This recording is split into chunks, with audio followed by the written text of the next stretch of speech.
Good morning, everybody. Welcome to Gibraltar for the day of the finals. Finals day of the individual championship. It promises to become an exciting day with a final avant la lettre, if I may say so, between Ralf Jonas on top of your screen and Dagfinn Snarheim from Norway, the bottom of your screen. Two titans of the game. We should be in for a high quality match, probably with PRs below 4. There's the handshake. I'm here by myself for the moment. We are eagerly awaiting the arrival of a co-commentator, Daniel Sørensen. We are looking for him in the hotel. See if we can dig him up. Dagfinn putting on the headphones. Opening with a 4-1.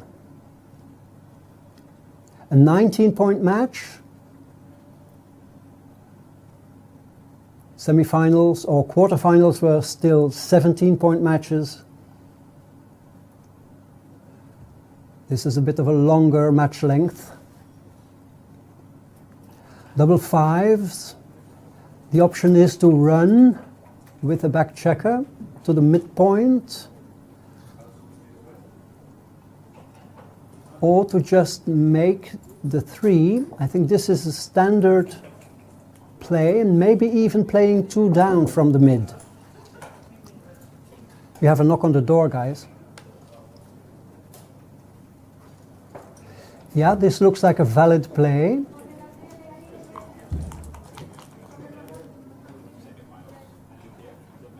Jonas plays 2 down. Of course, you don't want to split into such stacks. A stack, of course, is a number of checkers on the same point. And this is a great role for Dagfinn, typically getting rid of 2 high stacks and creating a 3-point board. Looks like the way to go. It's not an ideal board structure because it has 2 gaps. A great role for Ralf, jumping out and hitting at the same time. 5-2. A hit on the ace, that's good. White has a blot floating around. You want to unbalance him by hitting.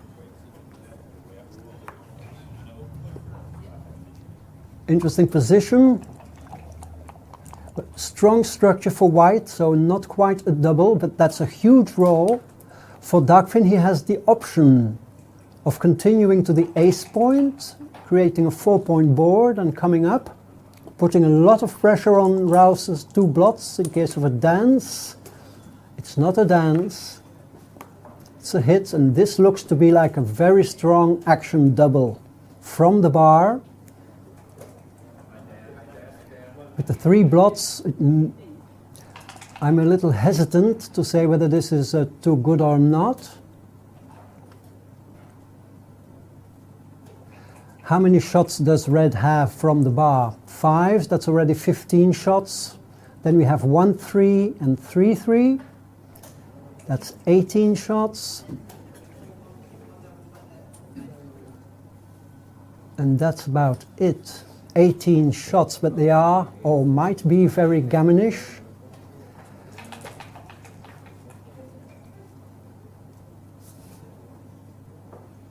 This is a bit difficult if you think about it, because the rolls which don't hit may put red at a disadvantage. But the volatility is very high.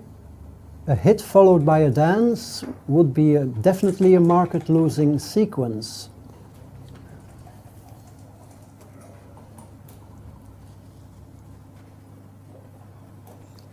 Dagfinn takes off his headphones.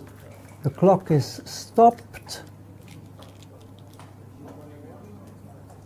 Aha, they were playing without doubling cube. Now there are 2 doubling cubes. Let's take your pick. Okay, there is the double. The action double by Dagfinn from the bar. He misses That's unfortunate for Dagfinn, giving white strong counter chances. So this is the risk of a volatile action double, that if you miss, the game may swing pretty quickly. The 3 closes the 5 points, and I think with a 2 you need to button up in the front and play with only 1 blot.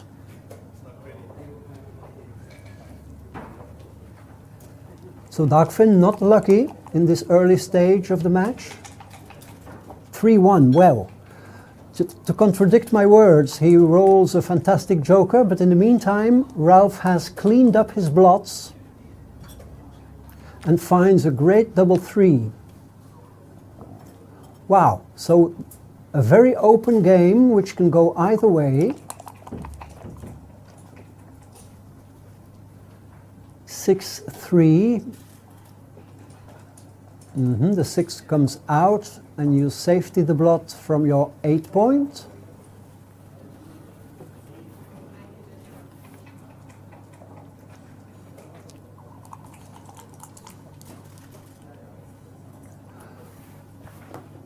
For 1, hit and continue. In case of a dance, we would have interesting cube action. Dagfinn has a 1-6, a 2-6, and double 2, which are strong. This is a weakish, a very weak roll. He is forced to, wow. I was going to say he's forced to play 5-2, but no, he goes for the banana split. Banana split is a play where you break a point in board and leave 2 blots. Ralf decided against an action cube and danced. That's exciting. 5-4 doesn't cover a blot, nor does it hit. This is a very inferior roll. Okay, Dagfinn limits shots and there is no cube anymore.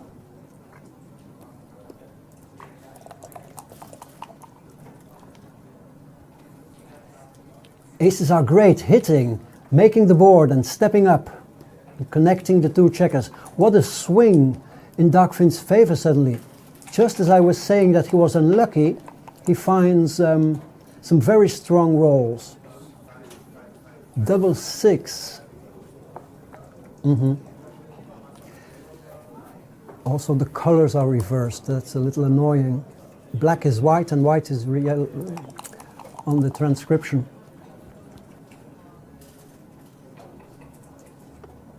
See? But it's a bit confusing for the viewers. The white checkers in the transcription are the red checkers on the board.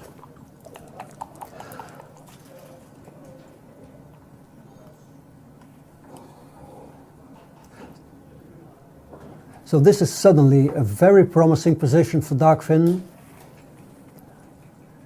Gammon rate sky high, probably 70% is my guess.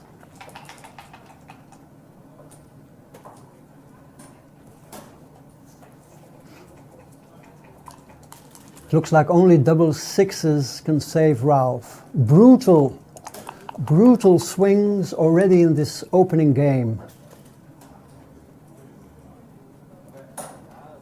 5 and 4 leaves a slightly awkward bear-off structure. Dagfinn needs to avoid rolling 2 high numbers or a double. Okay, he leaves a shot, and the shot could be decisive with Ralf's strong board, and Ralf finds the 5. This is backgammon at its most exciting. Lady Luck favoring one player over the other and changing her mind. 4-3. Dagfinn was fortunate to enter with a good number, which threatens to escape. Now has to find a very high number. 5-3. A double shot for Ralf. They can be missed though, and he does miss. What a volatile game. Can we see some more swings? What is this? A 2-1, a 3-1? A 3-1 leaves another shot. Dagfinn doesn't manage to get past that checker and gets hit. This is one of the most spectacular sequences or games we have seen this week.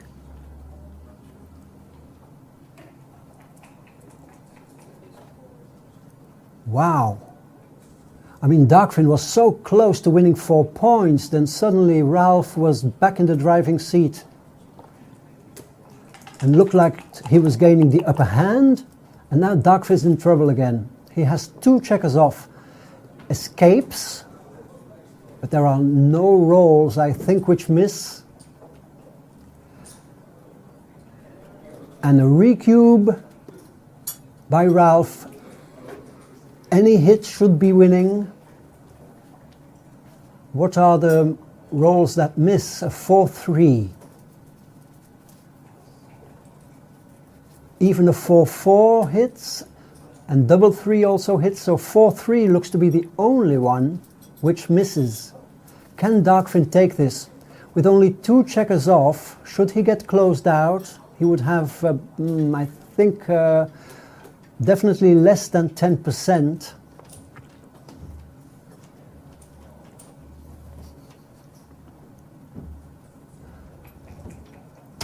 Of course, White's board isn't closed, so in case of a hit, Dagfinn still would have like maybe 4 rolls or something to re-hit, but I think you need, well,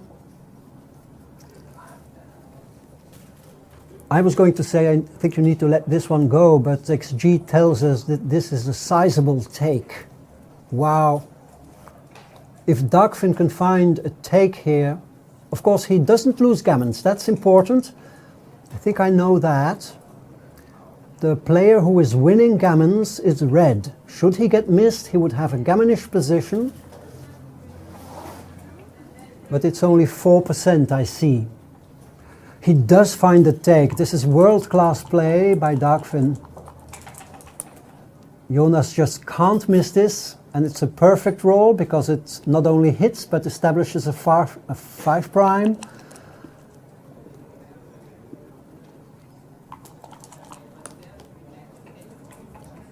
Double 3s, making the ace is probably not correct. I think you need to extend your prime from the back.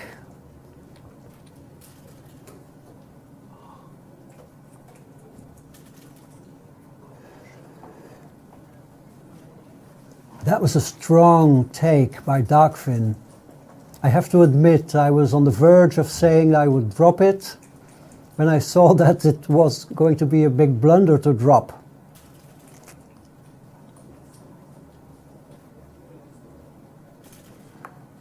This is a classic opening game. I don't think we could have wished for a more exciting opening game.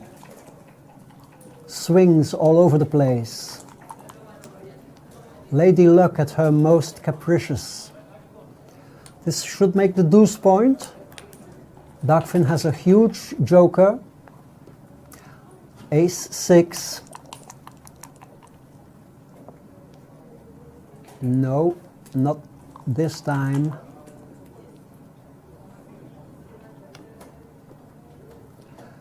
There is the decisive 6 prime.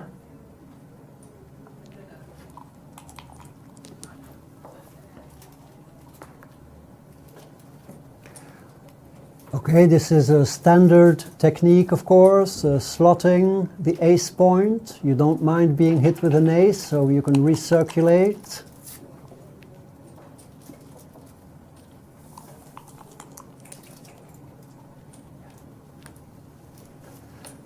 So this is the closeout, and probably I would guess 6% or 5% winning chances left for red. He has a fast board and 2 checkers off.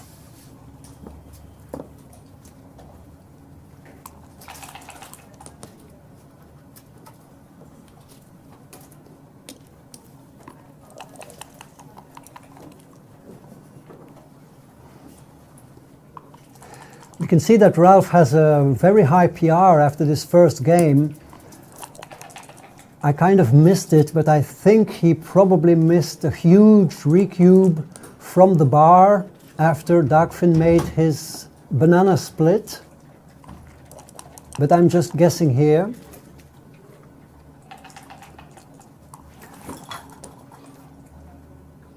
Threes leave a shot, so that's just like Dagfinn rolled fours, leaving a shot. Now it's Jonas who rolls the high set and has to leave a shot. You missed some extraordinary action already, Daniel. Oh! Now Dagfinn has a late shot to get back into this game. It's a 4-cube already. There it is! I mean, we couldn't have hoped for a more exciting opening game. 6-2, Dagfinn, still underdog, of course.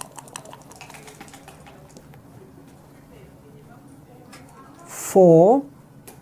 You need to pause and look for the deuce, right, keeping distance between the two checkers, increasing the contact value, but Ralf brings it home, or looks like he's going to bring it home, barring high sets.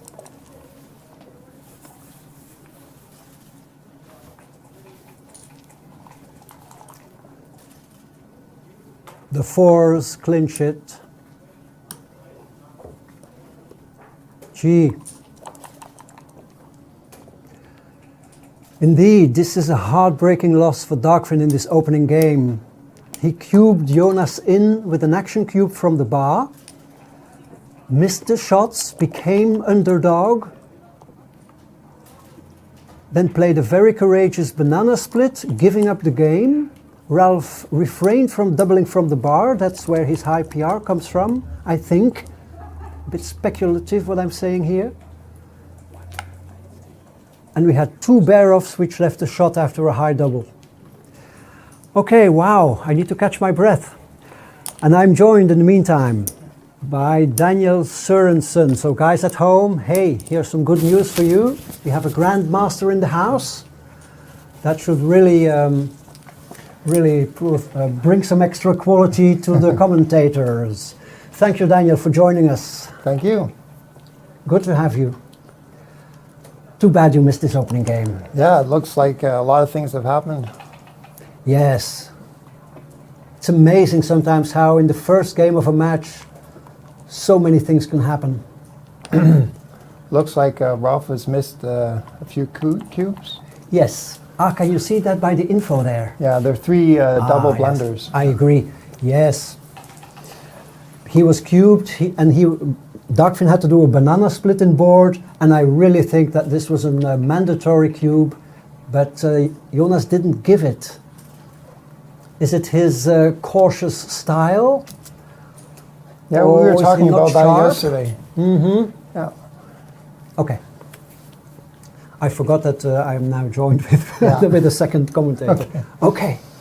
Okay. Take your time to adjust a bit here. Yeah.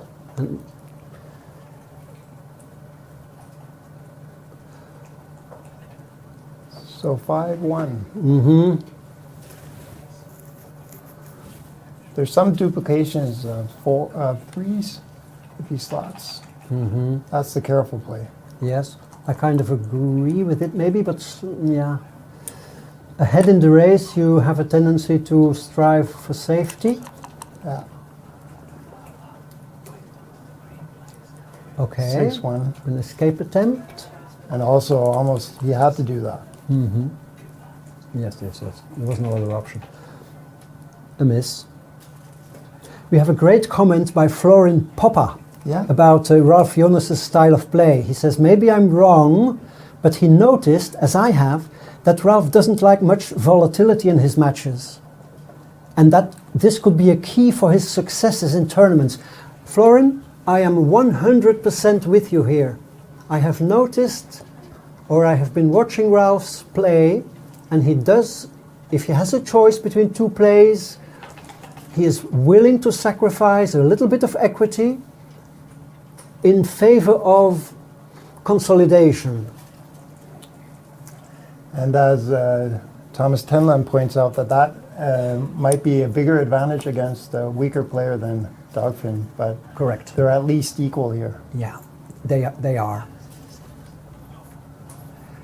But it is definitely a characteristic of Jonas's play. He's always happy to clean up blots and reduce volatility, even at the cost of equity. It's a hunch. We'll have to see whether this match proves this hypothetical assessment. Okay, with 2 blots in white's board, you can afford to improve your structure, leaving blots, I think. Or would you just go for 16-11? Yeah, that's a tricky play. I'm not exactly sure. I can see the computer now, so it considers it a small error to make the point. Yeah. We have some expert players in the chat watching this game. That's great. So we're not alone here. Oh, I can see that. Good players there. Fives. Jonas. Okay, he must have kept a pip count because he very confidently breaks contact. Yeah. Let's see now. Will Dagfinn? Yeah. Dagfinn is down, but not by too much.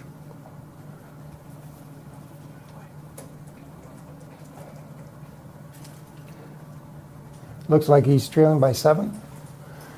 Yeah. The pip count is a little slow in catching up. Yeah. Yeah, trailing by 7. And now 15, so. Now 10. Okay. So closing in on a double.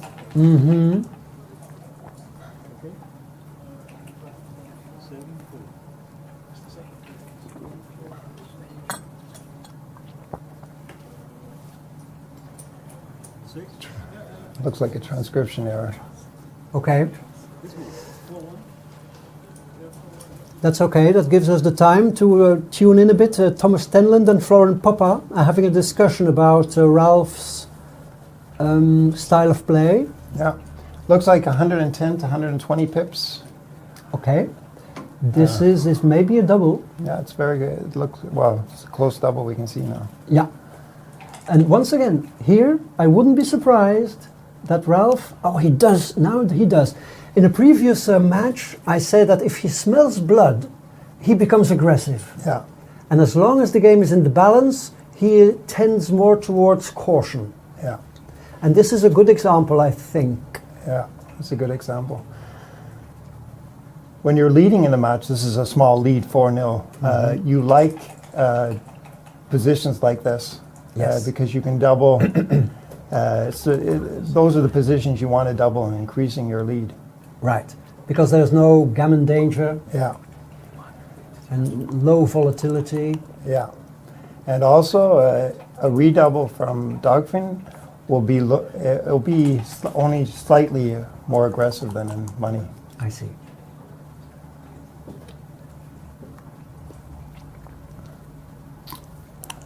Oh, I see. There's the pip count down there. Yeah. Yes.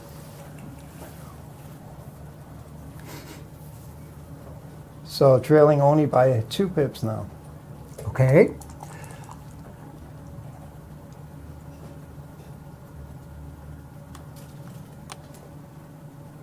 Ralf breaks contacts, being up in the race.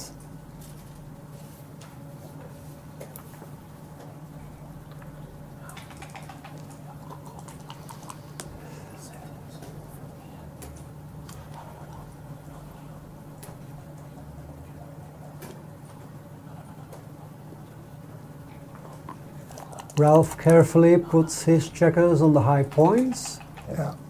There's some technique here, but both these players will know them. Yeah. You put checkers on the back, on the high points, and then if you make a small error, it'll be small. Exactly. It's a race. the two games are completely different in complexion. Yeah. First one was, you know, spectacular, volatile, and this is now a simple race. Yeah, but it can be get exciting very quickly with the high roll by Dagfinn. Yeah. He's leading by 1 pip now. Okay, perfectly balanced race. Let's see who Lady Luck fortune favors Yeah. in this stage of the match. Lady Luck, of course, has no preference for either player, I think, or maybe she has a little preference for Winners. for winners. Yeah.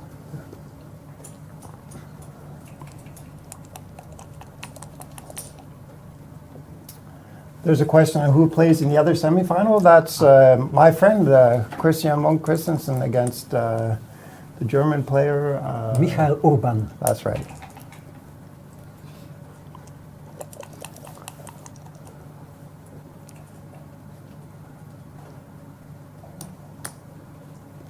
So 56 for red.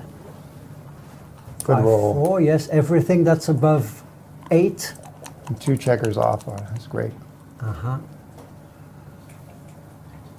Mediocre roll. Yeah. So he just unstacks instead of putting a checker on the opening, keeping to the rule of having checkers on the back points. Yes.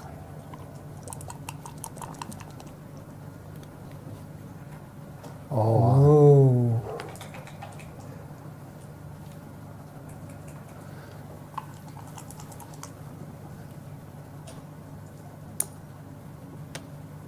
Okay. Same idea for Ralf. Yes. Dagfinn needs a big one. 2 checkers off. Okay. Trailing by 6 points and 1 checker.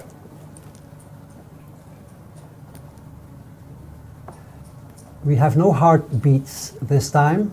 Yesterday in the match between Zdeněk Žižka and Christian Monk Christensen, we could monitor their heart rates. And it was amazing to see that even at the tensest moments of the match, Christian Monk Christensen's heartbeat remained at 74 almost all the time. Amazing. Yes. I would never be able to control my heartbeat like this. Never. I know him very well, but I didn't know that about him, that he could stay It was back extraordinary. Yeah. Before the match started, he had 74, and it remained like this the whole match through, whereas Zdeněk's heart rate went up to 140 at a certain moment. And I heard it went up over 120 or something after he missed the double shot in the Yes. Yes. He had 22 hits, which would have won him the match. Yeah. Aces, deuces, and 5-3, and he missed. Yeah. That was a very brutal moment. Yeah. Okay, but Ralf is now big favorite, I would say. Yeah. And he needs a double Yes. and a high one. Yeah. So now he's looking at to see if there's a difference in the rolling the doubles. What would the position look like after the high double 5s, double 6s? Mm-hmm. So 6-4, you mean? Yes, but that still wins. So now that's the double 3. That will take 3 checkers off. Okay, the double 3.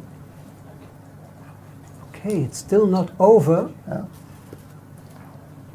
So he needs to get off in 2 rolls here. Yeah. Yeah, needs to take 1 off and make sure he has good 6s and 5s. Unless, of course, there's a 2-1, 2-1. Oh, yes. That's what you were talking about yesterday. Ah, yeah. Okay, so 2 rolls out of 36. No.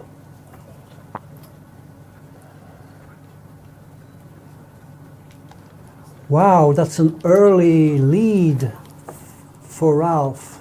It looked very, very bad for him in the opening game, but he managed to turn it around. Yeah, and both players played 0.2 or 3 in the game, so a simple game. And Yes. and their technique was good. Yeah. So 6-0 in a long match. That's enough of a lead to make a difference Okay. in cue decisions. So Sure. Yeah. And this is where it might become very difficult. If Dagfinn were to cube, then Ralf would have to be very sure about his recube. and that makes the big difference. And the big difference on the recube has an influence on the initial cube as well. So positions that are easy takes or fairly comfortable takes are now candidates for a pass for if Dagfinn doubles, and the other way around is where Ralf has an advantage. Well, he'll wait maybe some rolls. That's especially true in gammonish positions, and now we have a holding game position where it's closer to a 0-0 score strategy. Yeah. So this is exactly the game type the leader is happy with. Yeah, exactly.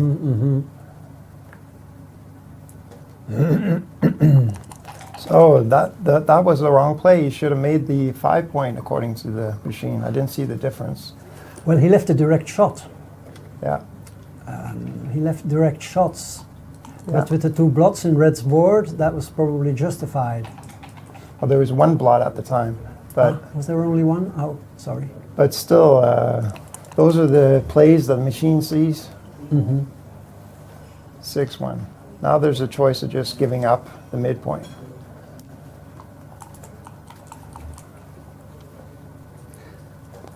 So Dagfinn decides to keep his midpoint at the cost of some purity in his board. Yeah. But the cost seems small. Yes. White still has plenty of spares to play with, so he won't be leaving any shots soon. So you can take your time to build a board. Yeah. In a couple of rolls, Dagfinn should have a 4 or 5 point board. Yeah. Can you play out the 6 here? Is that an option to increase contact? Well, that's double-sided because you increase the contact, but only in the short term. Okay. Yeah. So this is another choice. 2 blots. Oh, that's a tricky move. You want to slot the 3 point, but the 4 is tricky because he could have stayed back and just played 13-9. And it looks like a blunder. Oh, really? Yes. We've been talking. I've been talking with a lot of players throughout the week about this playing holding game positions, and that they're supposed to be easy. And here you see some.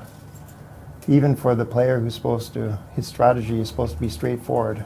He's given some choice between how to hold the contact. So even here, some difficulty can arrive.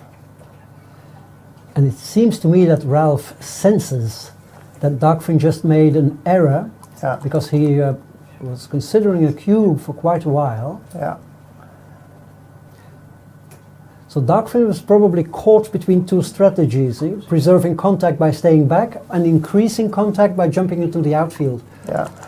Well, the advantage of jumping out is that now he can, well, I was just going to say, now he can keep his midpoint. No. Okay. Yes. So Ralf loses 24 pips, but still stops the double because now the contact value has gone up. Still stops to consider a double, I should say. I would personally think this is no double. Looks like by the equity that's a We big could no. be wrong.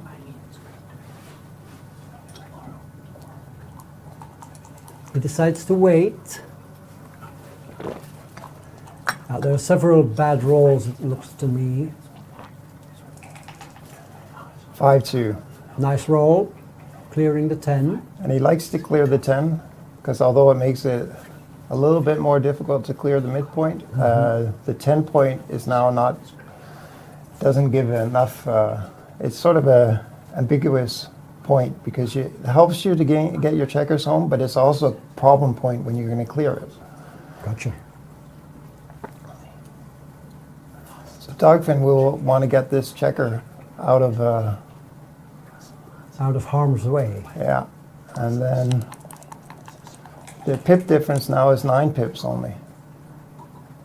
He gained 17 on the last exchange. Ah, yes. So very close race. 5-3. So you won't be leaving any indirect shots here.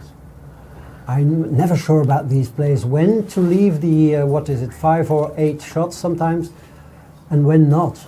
Well, here the race is so close that even if he's not hit, the gain is small. Gotcha. Yeah. That's an important consideration. Ah, yes. And in the meantime, he also strengthened his board, so he did something constructive. Yeah. So now he stops the game to consider. What's changed is that now although the race is close, the contact has gone up for white. Yes.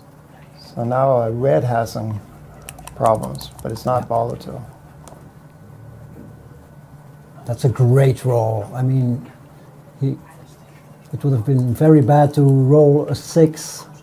Then Ralf would have had a strong squeeze cube. Yeah, and now he has 5 shots. Yeah. 5 shots. And if he hits, he can play on. 4-2. So the difference is 12 pips, and he's given up the 6 point. So they're definitely a cube. Oh, sorry, 10 pips. And it's a cash. Wow. These are very difficult positions. There's a 20% chance for Dagfinn, but there's some gammons. Yeah. So although he can roll an awkward number, let's see, are there any numbers that leave a direct shot? Nothing. No, 6-3 plays safe from the 8 points. Yeah. 5-4 is awkward, but can still be played. Yeah. So 20% winning chances, and there's a lead at 6-0. But these are the positions you want to be able, like we mentioned earlier, you want to be able to get into as a leader. You love these positions as a leader. Yeah. So typically, if this had been like a two-edged position with gammons on both sides, the 20% wins for Dagfinn would surely be enough to take, because he could then exploit his own gammons with a recube, but there are no gammons. Yeah. So his lower take point and increased recube vig doesn't work here in this kind of holding game position. Yeah. And he needs to factor in, of course, like you said, the open 6 point. If he gets a shot, it's not winning. Yeah. Interesting.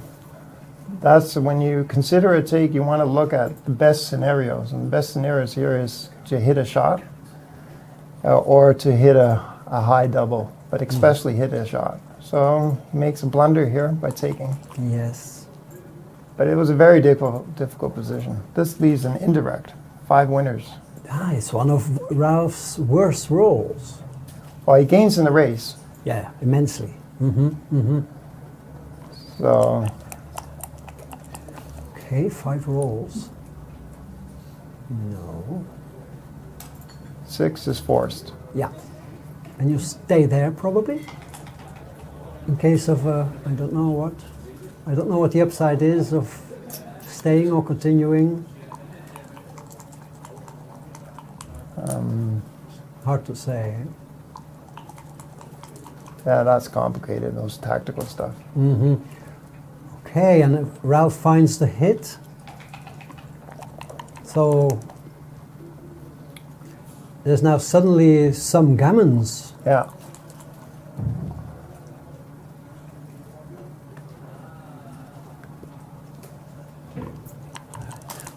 He could have considered the hit. Ah, really? I don't think so. Well, he didn't consider it. Ah, well, I think he knew that Yeah. the hit was not going to be correct against the 5-point board. Yeah.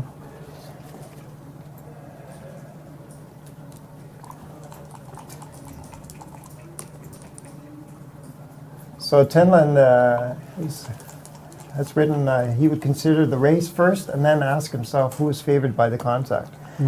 That's a really good strategy in those holding games, because the contact, it's not always clear who the contact favors. It changed even in this game. First, the contact clearly favored Dagfinn, and then as he lost timing and gained in the race, then the contact went the other way. Shot. Wow.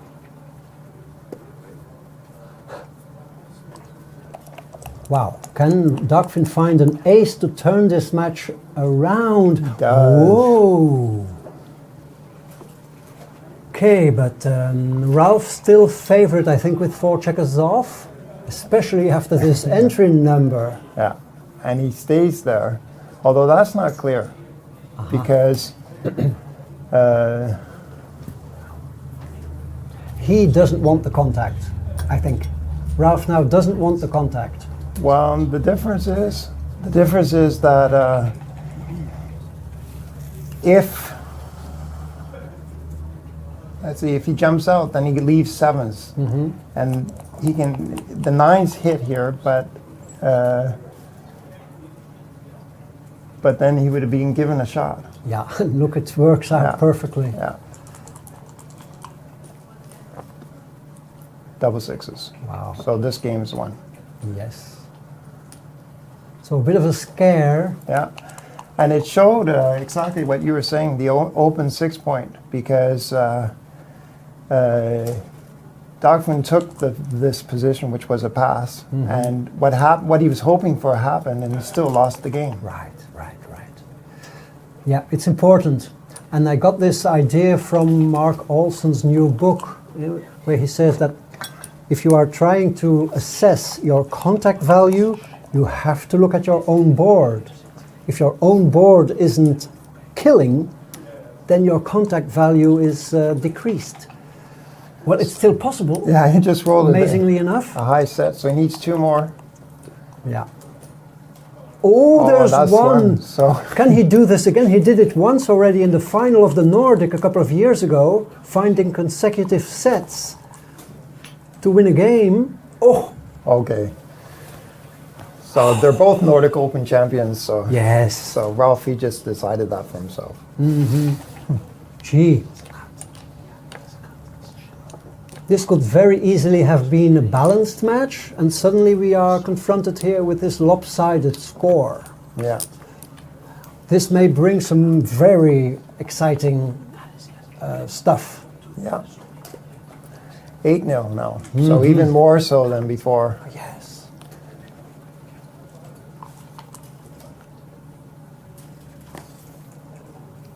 The 4-2 hit there is close. Like, it used to be a debate if you should hit or make the 4-point, but now everyone just hits the. Yeah. Because the computer figured it out for Yeah, us. for us. So now we just make Yeah, it. we just do as XG tells us. Yeah. So return it with double 3s.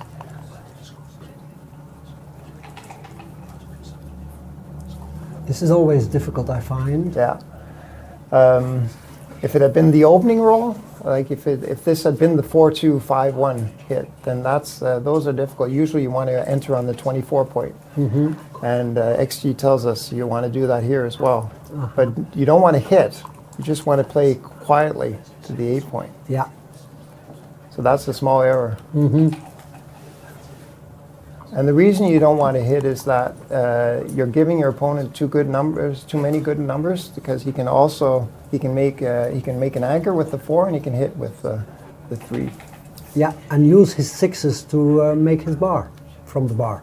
Yeah, If you hit. so there were really good numbers there for Ralf. Yeah.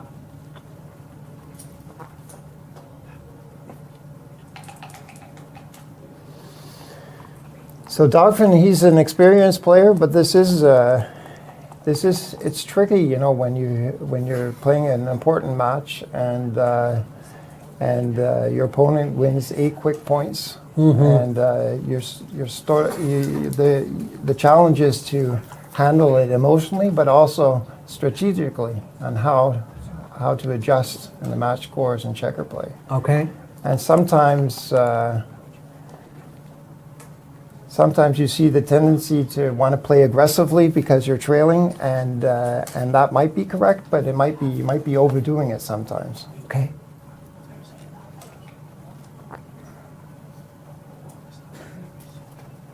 Dagfinn, of course, one of the most successful players in the world. He won the super jackpot in Forges-les-Eaux 2 or 3 weeks ago in the individual European Championship.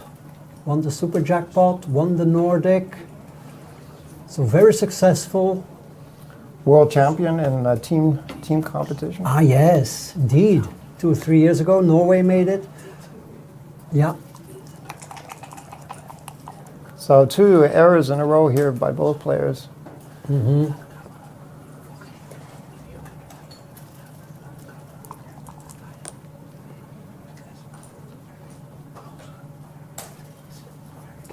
So now Dagfinn needs 7s or 8s. Not even all 7s or 8s. So 4-1. No, it's free. On the street.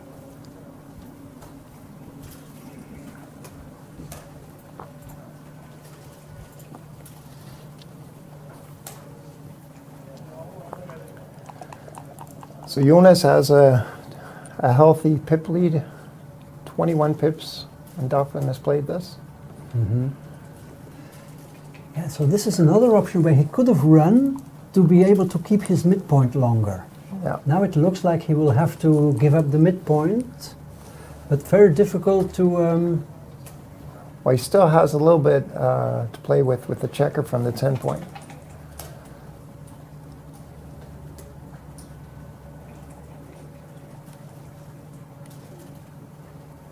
What's this? Clears the midpoint. Here's the midpoint. Why didn't... Oh, it's a red checker on the 10. Yeah. I see. I see. It's difficult to see it with the lighting. Yep, yep, yep. So there's a slot. Now he'll stop. Yeah, He'll and have he'll to- double. Yeah. 27 pips, 19 pips, sorry, after the roll. So 19 pips, and he's threatening to make the 5 point. So the question is if that open 5 point is enough to take.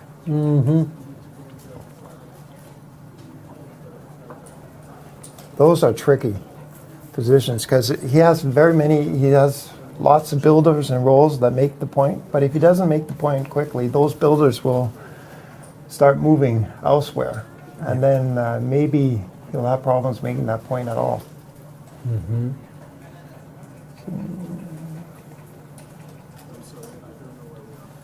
4s or 6s. Yeah. But 4-3 and 5-4 will make the 3 point behind him. 6-4 will play behind him as well. Yeah. So all 6s have to go somewhere. Have to go behind. Yeah. So small double here, the computer says. Okay. But Ralf doesn't know how Dagfinn will handle this. Well, he took the previous similar position. Yeah, He took a little too deep. yeah. And this is the same position, in fact, well, or close. Here, of course, Ralph's midpoint is already cleared, closer to home. Yeah. And although this is a holding game, this could be a pass at an even score because I don't know exactly, but it looks like 70. It says 75% winning chances and some gammons, and that usually equates to a pass, I think. Yep. So here, even though it's a holding game, the 8-0 lead for Ralf might make the difference. Well, it's a huge difference. The double is just marginal. And a double blunder to pass here. Yes. So He takes. he'll be happy with that. Very strong. Six There is one of those sixes. Yeah, and he'll have to bury it. Yeah. And he plays to the ace, so he keeps the builders at different points. Mm-hmm.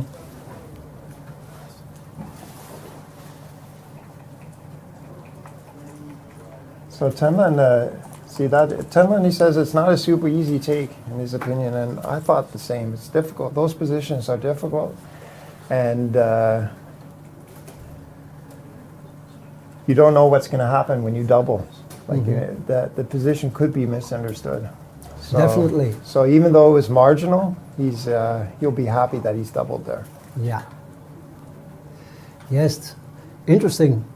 So we were talking about Ralph's cautious style sometimes, and here he probably knew it was close, but factored in the possibility that somebody might drop. Yeah, either that or he thought the double was clear. Ah, yes. Yeah, one of the two. And here's another six. Ralf can't keep rolling sixes or his position will quickly deteriorate. Yeah, and now the take is, he's very happy with this take. Yeah. Trailing 8-0, and he has a 2Q. And his board is improving exactly like he wants it to improve. Not too fast, and in the right order.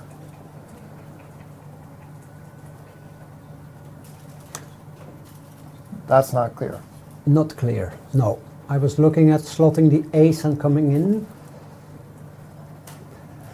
Because this is well, that's the first place the first move he saw, and then we could see the computer really wants to run there. Yeah. I was just looking at the screen and thinking, why not run from the 21 point? With the two blots. Yeah, that gives more contact in the short term, but in the long term, Ralf will want to be making the points. Mm-hmm. So then Dagfinn will be very vulnerable with blots. So in the long term, that's the best play. That's a really good quality play. I think I would have just left it there. Yes. And okay. I would have considered running off the anchor. The 21? Yes. Yeah. That was the correct play, by the way. 21-10. Oh yeah, was the correct. Sorry. Yeah, running off the anchor and keeping full contact against this inflexible, stripped position. So he made an error. Yeah. 6-3.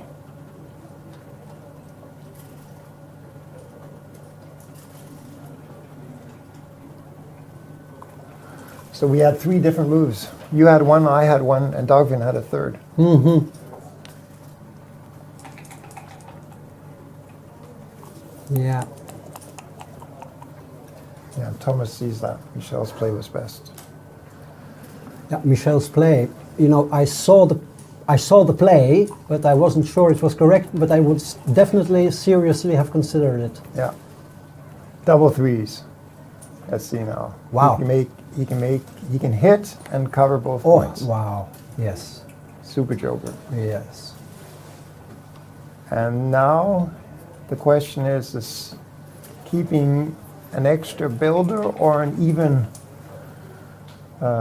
number of checkers on the high points. I like this play.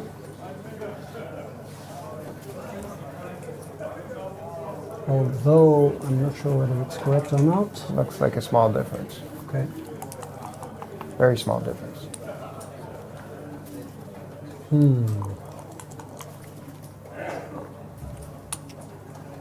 We were talking about this yesterday, if you should take a break. Yes. And you lose a lot of points in a row. Yes. And Chris Rogers and Ralf were playing, and Chris went the entire match without a break. Shot. Wow. Suddenly these chances miraculously appear out of the blue. Can Dagfinn find a 4? No.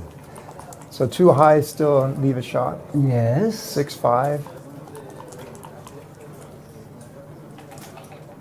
So I have to lift that, of course. Yeah. That was an expensive miss. Aha, that's a good entry number. Much better than a 6.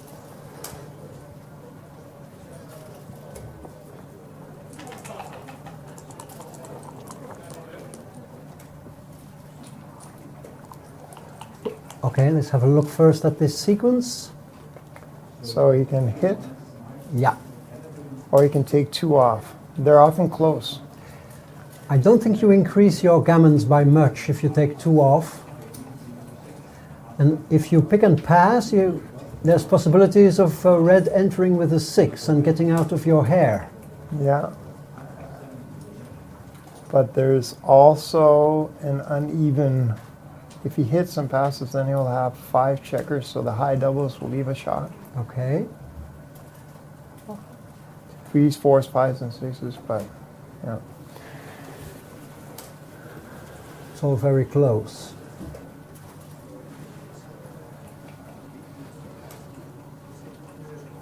Yeah, I think I would have taken 2 checkers off here.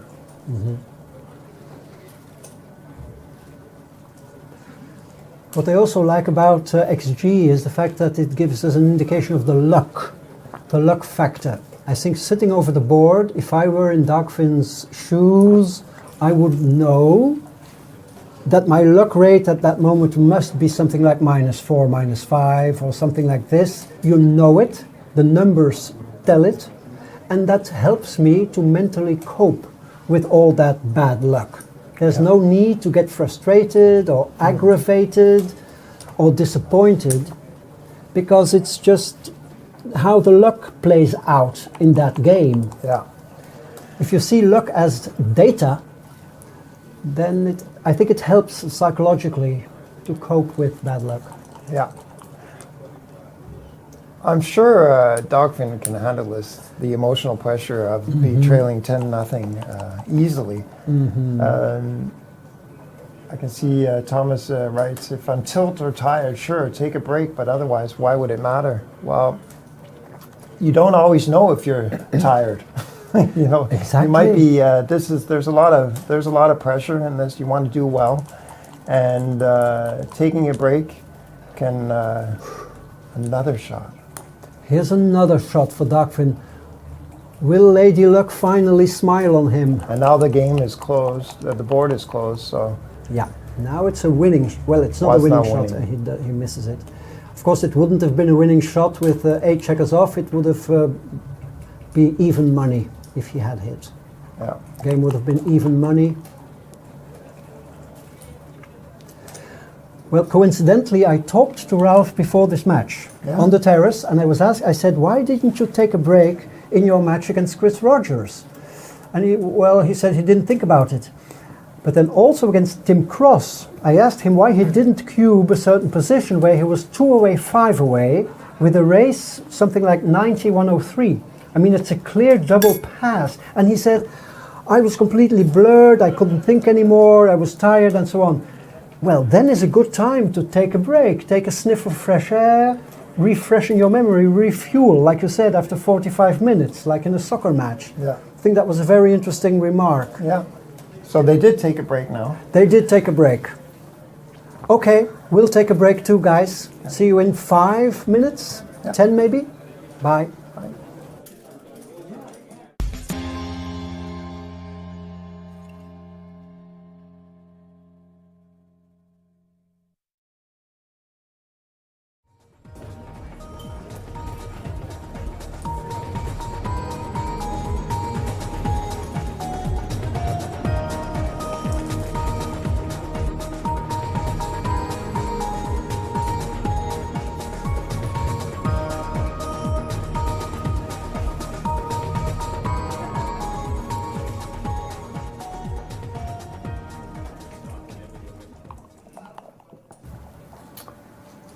Welcome back, everybody.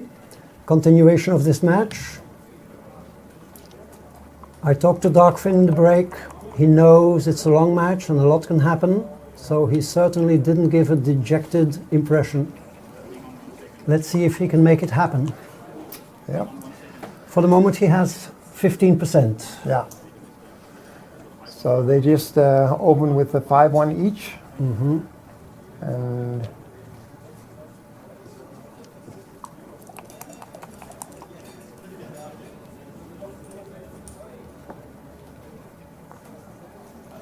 so they're both playing at a world-class level. Mm-hmm. Dagfinn in the low 4s and Ralf in the mid 4s. Yep. Ralf is still being penalized for missed cubes in the opening game. Okay. So he's catching up. That's a great roll. Yes. A dance may be cube territory. Yeah, Dagfinn's going to stop and think about this. Yeah. Trailing 10-0. I agree. 2 checkers versus 3 checkers back. 3-point board versus 1-point board. Mm-hmm. So already it's a huge double. Yes, I agree. It's Gammonish. Lead in the race. You're leading in all aspects of the game. Mm-hmm. And trailing 10-0 is an easy cube. Mm-hmm. Dagfinn will double this.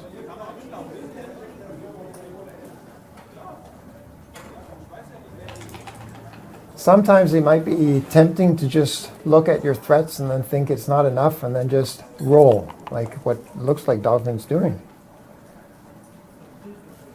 5-2. Attacks. He attacks. He sees that he's threatening it so much, so might as well just do something. 5-3. Now there's a dance, and now it'll be an easy cube. Yeah, now the decision is much more difficult for Ralf. It was a very easy take a moment ago. Yeah, looks like an easy. Oh, it's a Now he small drops take. the smallish take. Yeah, it might be a take. It might be a pass actually at that level. Ah, yes. It's even a bigger take after it's plastic. Okay. So maybe a missed opportunity. Yeah.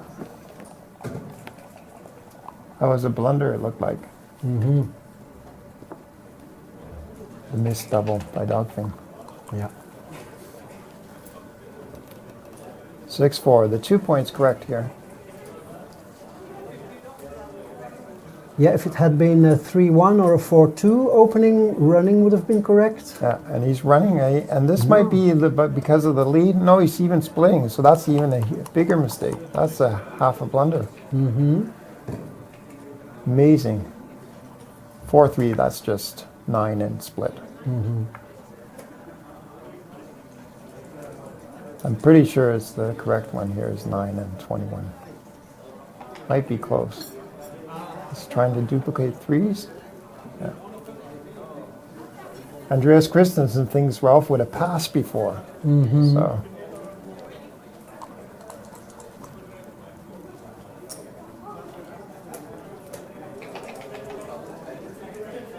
people are slightly surprised that Ralf didn't know the right response with a 6-4 after the 5-3 opening. Yeah, you expect these top players to know the correct reply to the opening roll? well, there's actually a huge difference in how much people. I think they all know that it's important, but some top players spend a lot of energy on it, and others concentrate on different areas of the game. There's an unlucky dance on the 2-point board there. Leading 10-1, you can't double this one. No. So a double hit. Wow. Suddenly Dagfinn finds himself with 3 checkers on the bar. Huge disadvantage if he can't find a 5. Yeah. So these are tricky plays. That's a huge improvement, and even we get it. The computer tells us it's a cash. Mm-hmm. Yeah.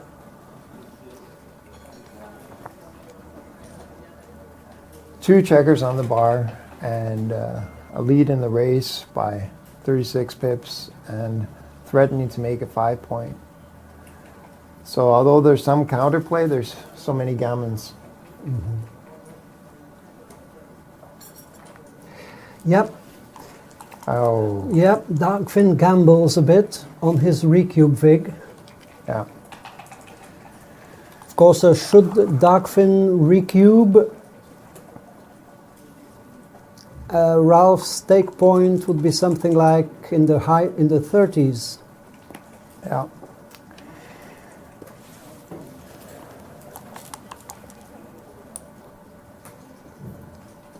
Oh, that's a great number.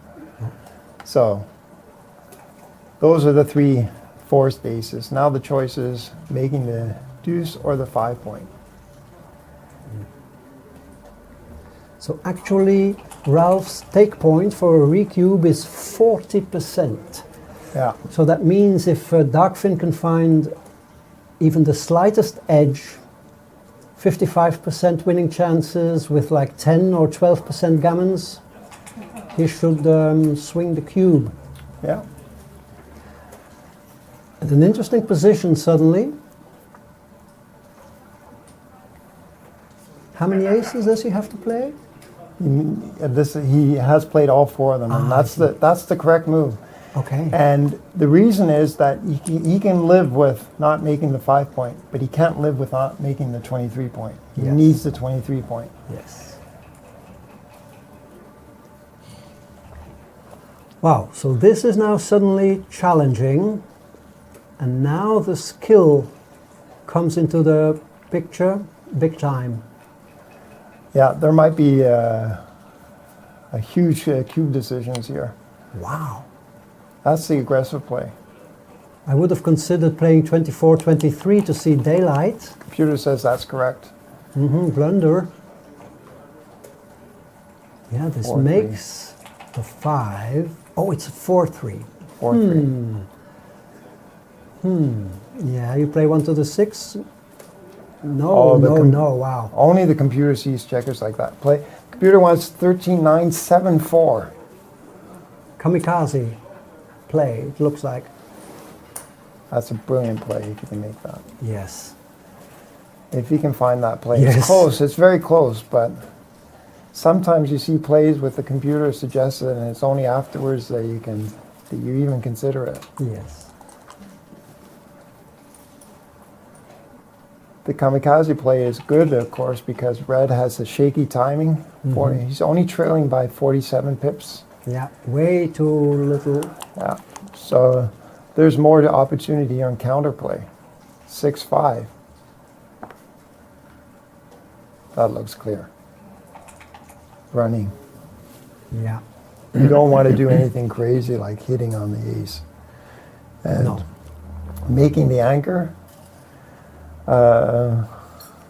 that leaves you vulnerable, very vulnerable to attack. So that's clearly correct. Double 4s. You can hit on the ace, yep. Keeping your opponents from finding the 2 anchors. She does. Wow. Now he'll close with 3s. Or 7s. 7s, yeah. Yeah. And he'll do that. Whoa.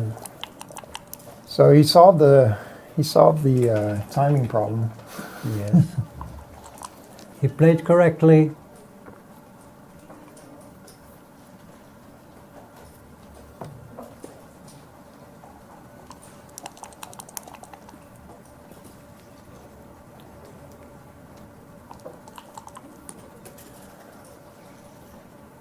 So there might be some Baron technique here in a short while. And there's a huge difference if Dagfinn remains on the bar or not.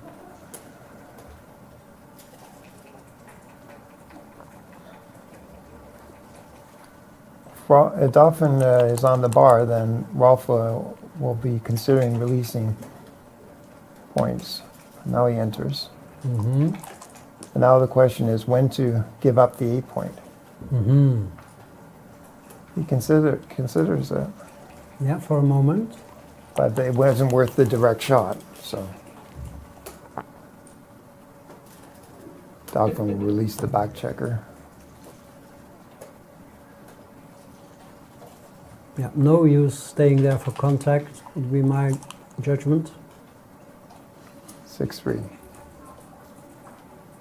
6 is forced, and the 3 will be forced as well. You just played into the 5 point. Yeah.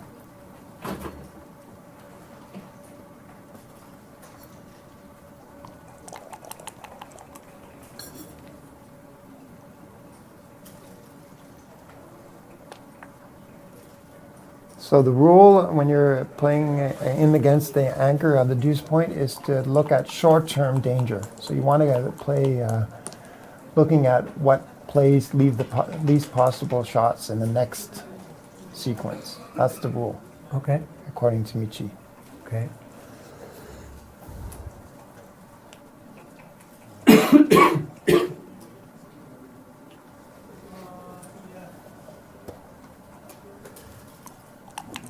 Computer suggests that Ralf should have volunteered. Those are so tricky. Mm-hmm.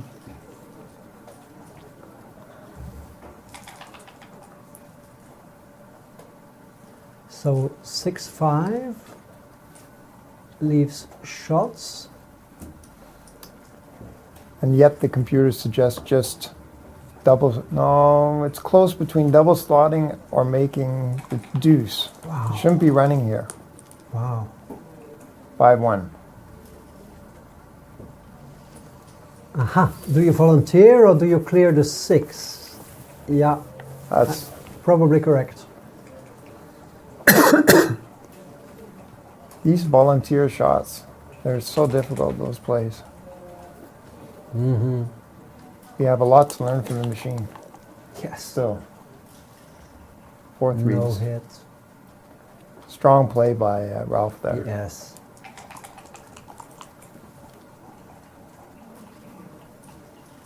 4-2. So that was maybe an exception to the rule of immediate Yeah, safety. There are actually 2 plays in a row where Yeah. where the computer suggests just leaving a shot. And Dagfinn's board wasn't at its maximum yet, so then taking a risk goes up in value because Dagfinn's position will be improving. Mm-hmm. That's correct.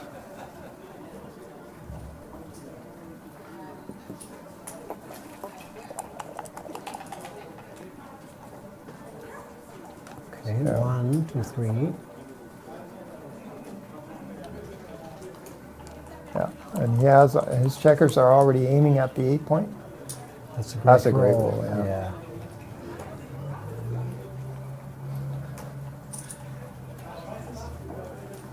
What's difficult about the plays, because Michi's book doesn't take gammons into account, it just takes the immediate risk. So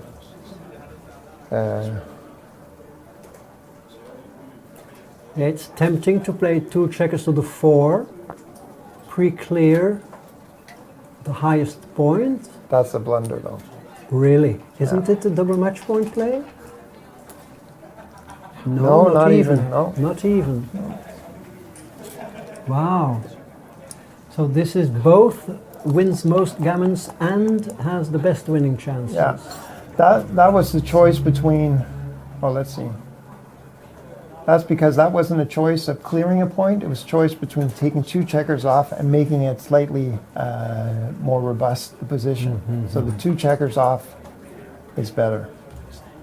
Yeah. So double sixes is good for running off the gammon.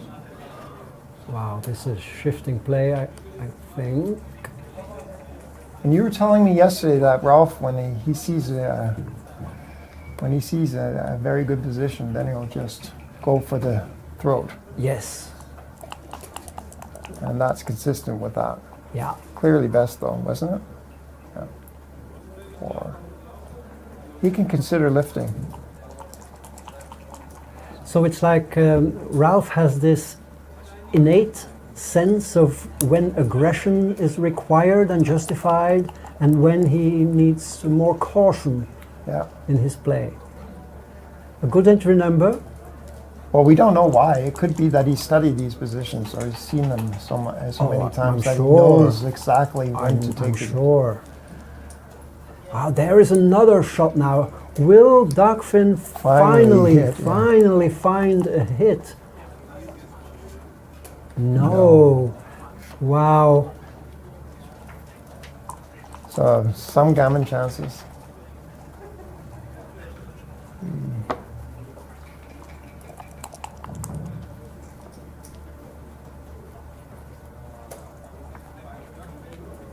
Looks like he should be able to save the gammon quite easily. Yes.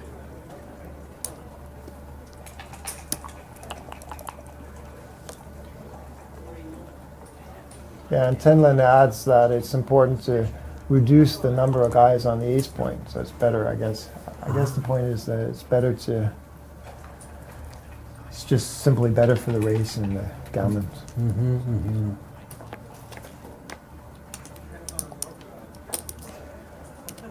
Well, Ralf is certainly wearing his bulletproof vest today.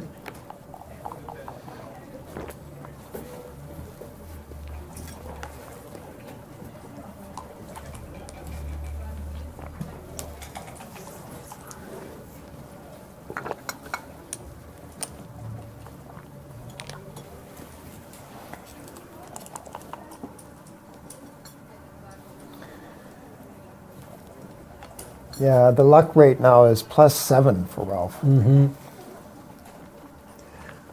Dagfinn told me that he was also eliminated from the main by Ralf with a luck rate of -10. Okay. So Ralf proves to be Dagfinn's nemesis. Yeah. You 6-3. make the 3 as a protection against being attacked. Mm-hmm. Yeah. Well. Thomas Tenlin says he's everyone's nemesis. Yeah, he is. He's right. I mean, I can tell you guys.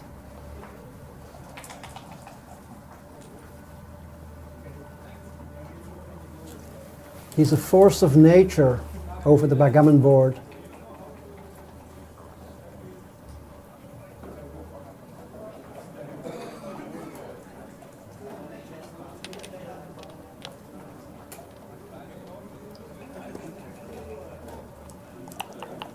So a direct shot, Yes. but he has to do it. There so it double is. sixes. Okay. And the deuce point makes a 4-point board. Okay. And a dance here, and then the You pass. Yeah. so enters with. He could come in with a 4 and play it safe. Yeah, but then he's more vulnerable to attack. But I don't know what you do there. 4-1. There's no real good 4, so you might as well just enter, I guess. Oh, he's slotting the 3. Yeah. I think he's prepared to drop. You're guessing he's dropping. Dagfinn's going to double this. He must. Yeah. He clearly must. He's up in the race. He has a monster board and threat. So Ralf is trying to find the proper face to. Yeah. I'm at ease in this position. Yeah. I don't care what you do. Right. Nonchalantly stirring his cappuccino. And now the double comes. Voila. Okay. A little bit again. I don't know. I don't know how big that pass was.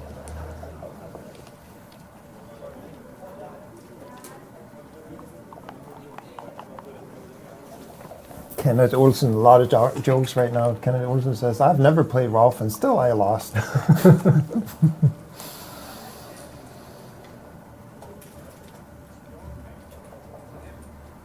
Yeah.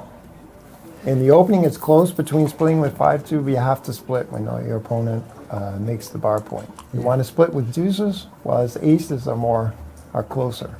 I see. Yeah. Ah, 'Cause you after a get to the- 6-1 opening? Yeah, because with the aces, you're not getting to the edge of anything, Aha. whereas you are with the deuces. Okay.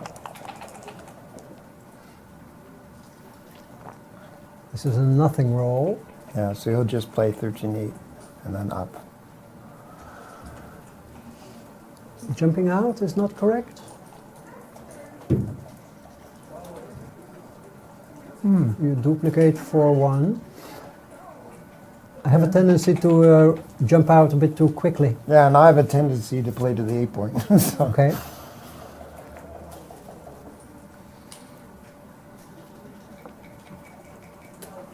They're very close, those, according to the machine, very close, those two plays. Yeah.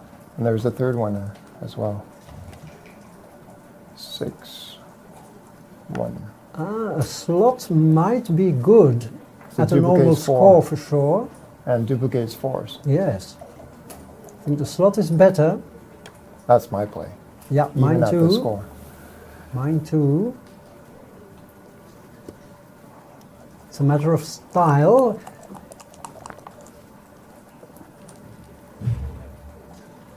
A 4.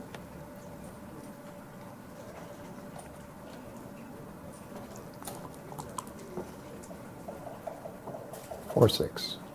Okay, so now the choice to go out to the 18 and then down to the 7. There's been a lot of those plays, you know. Do you want to go out with the back checker and then get more contact on the short term, or do you want to wait and then get more contact on the in the long term? So Yeah, Dagfinn had a couple of those. earlier, Yeah, when he jumped out to the 18, which was not correct.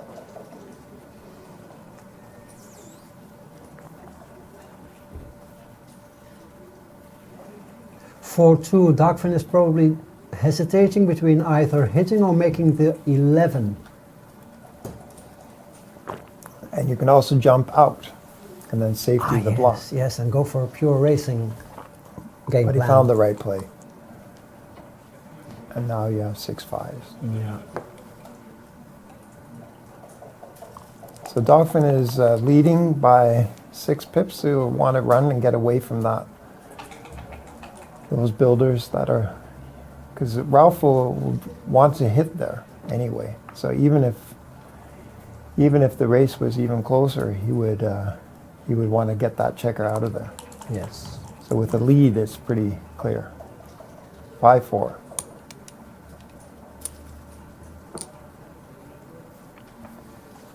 Okay, so Dagfinn has achieved full freedom, needs a bit more of a substantial race lead. Good roll. Yeah, and he needed the race lead and the 5 point, and now Yeah. he rolled 11 pips and made the 5 point. So Yes. that was good. Yeah, so with 12 pips. 9.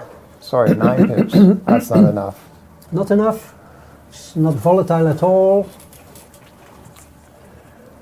It's a cube that Ralf would gleefully take. Yeah. Oh, it looks very close. Mm-hmm. Borderline double. Yeah. That's the match score. There's a high winning chance, 69%. And even some gammons. Mm-hmm.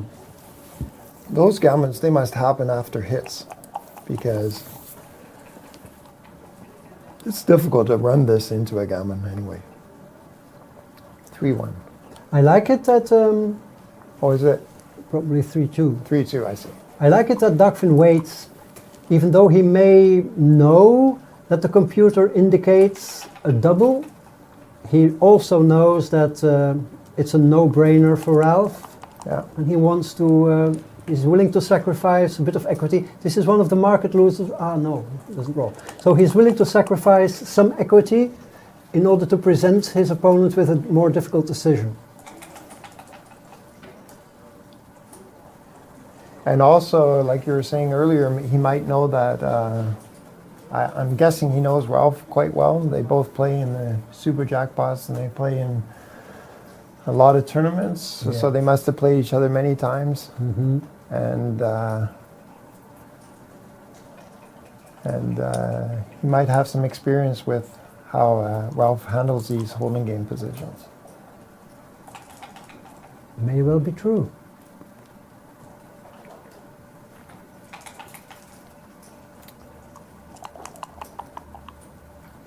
So Dagfinn is willing to lose his market with rolls like this.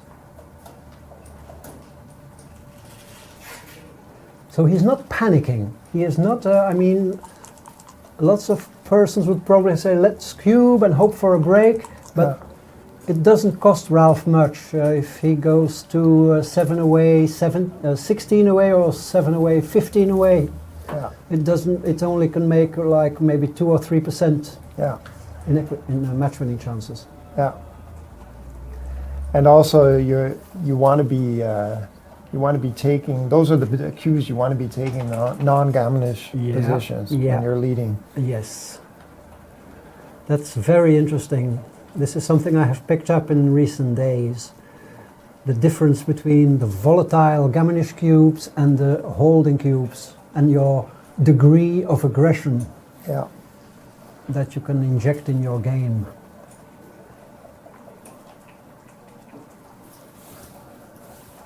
The tricky positions are those gammonish positions where the winning chances are in the 60s. Mm-hmm. Because they're very score sensitive, whereas holding games and races are not quite so. Mm-hmm. I agree.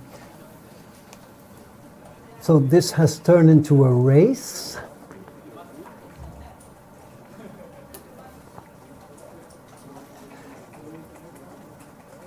This is I think it's a money cube. Good cube, but the take is still easy. Yeah, it's a 9-pip lead in a race, so that's a very easy double. Easy double and easy take. Yeah. The double was more, it was closer to a non-double than a pass.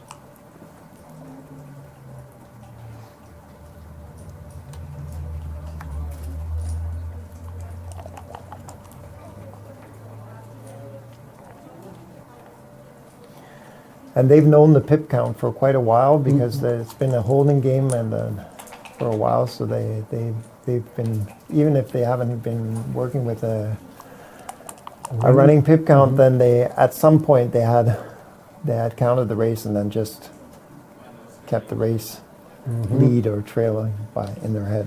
Yeah. It sometimes helps for me to just keep track of the difference. Yeah. Plus 4, minus 4, plus 7, minus 3. Because the numbers most of the time don't stick in my memory anymore. No, we're all there now. So there's a pretty huge lead now, 24 pips. Okay. Or 15. And a great remark by Florin Poppa. Great remark. He talks about errors distribution. You know, Ralf lost most of his equity in the opening game. And as we progress in the match, he is picking up his level of correctness. I think that's also an important instinct to have. When is there a lot at stake and when are decisions more trivial? And the PR doesn't take that into account. No. PR, that's more about cost. Years ago I read Shimon was talking about early errors in long matches that happen early. That's just backgammon noise. And then it was funny when I played in the game, then he mentioned that. That's just noise, backgammon noise. And then, wow. Yes. I remember reading you saying this 20 years ago. Yeah, amazing. Yes. It has dawned on me only recently, this concept. If you make errors, make them at the beginning of the match and not when the score is 3 away, 2 away, and the cube is on 2. Yeah. The smallest error at a late match score like this can cost you enormously in match-winning chances, whereas a double whopper in the opening game of a match hardly costs you anything. Yeah. Oh, double sixes. Ralf, don't tell me you're going to pull this one out of the fire. I mean, stay decent. No. Well, he can still do it. Anybody can do it, of course. That's But not today. Okay. Okay, so nibbling away, edging slightly closer. Now 12-4 down.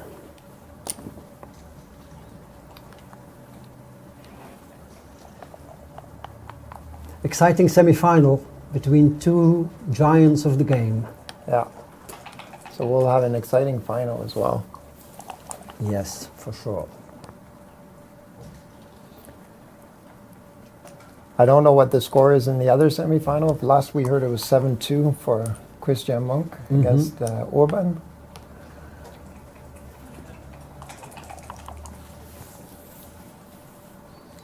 Dance. Yeah. Interesting remark by Thomas Tenland. I agree, Thomas. Errors are in the beginning not so expensive, but of course are also very much diluted if there is a big gap in the score. If you are leading 9-1, there's not much at stake, because there cannot be a huge swing.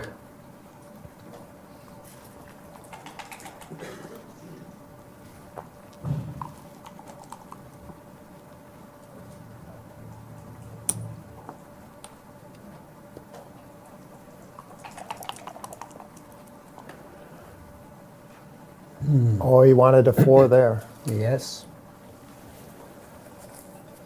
So there's the play where you can play 13-7, 24-21. That duplicates 2s. That would be my play. Okay. The thing that jumped out at me was playing 13-4. But yeah, because he has 11 checkers in the zone, awkwardly stacked. So maybe you don't want to split into those stacks, but it appears to be correct. Well, there's also the question of that Ralf already has an anchor, so you really want an anchor. When your opponent has an anchor, you want the anchor as well. Okay.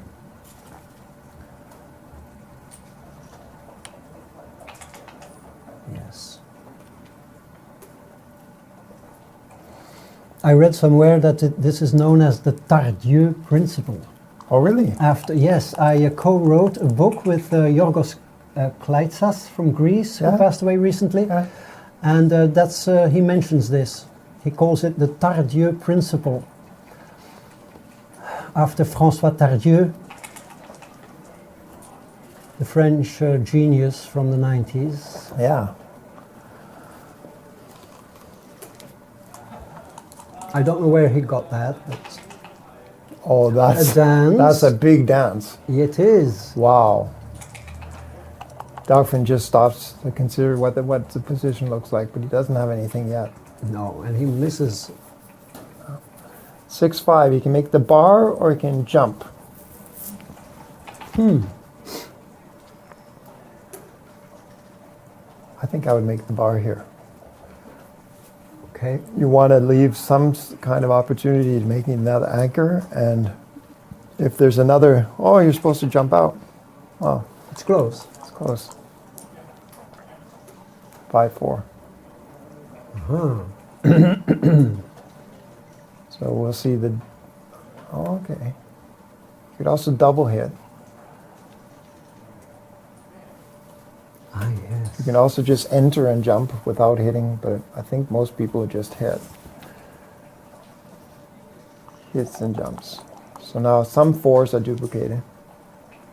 Double Gee. 6. So we've seen a dance on a 2-point board and now a 1-point board in this game. Yes.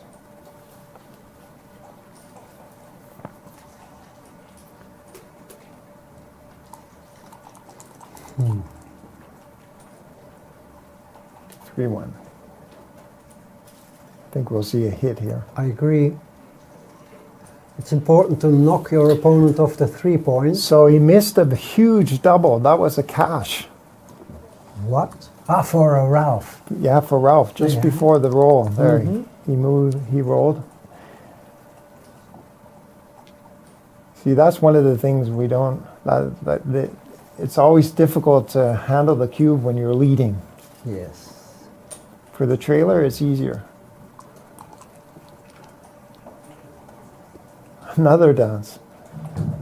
So 5-4. Here's looks like a hit, yeah, and then you'll have to slot. Mm-hmm. Yeah. The only other 5 that doesn't leave a direct shot is 8-3, and that looks terrible. Yeah. So here again, Ralf doesn't cube.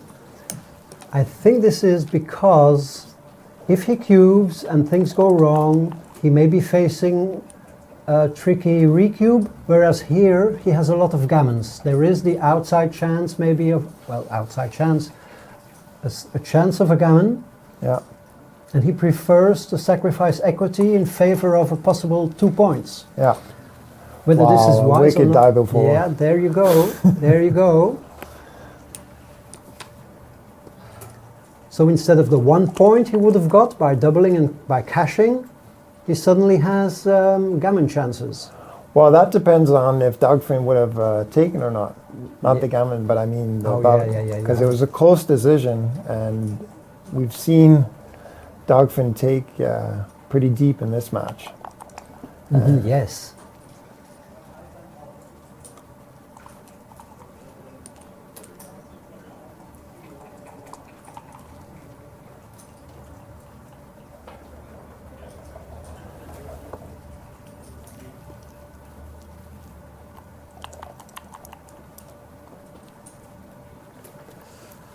Ralf means business in this tournament. Oh yes. Well, he means business in every tournament, you know. He doesn't play if he doesn't mean business. He's never going to play a tournament with an attitude of, well, I'll see where I get, and if I'm out, I have a plan B.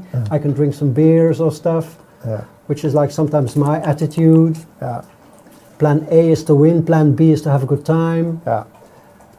Having a good time is not in Ralf's book.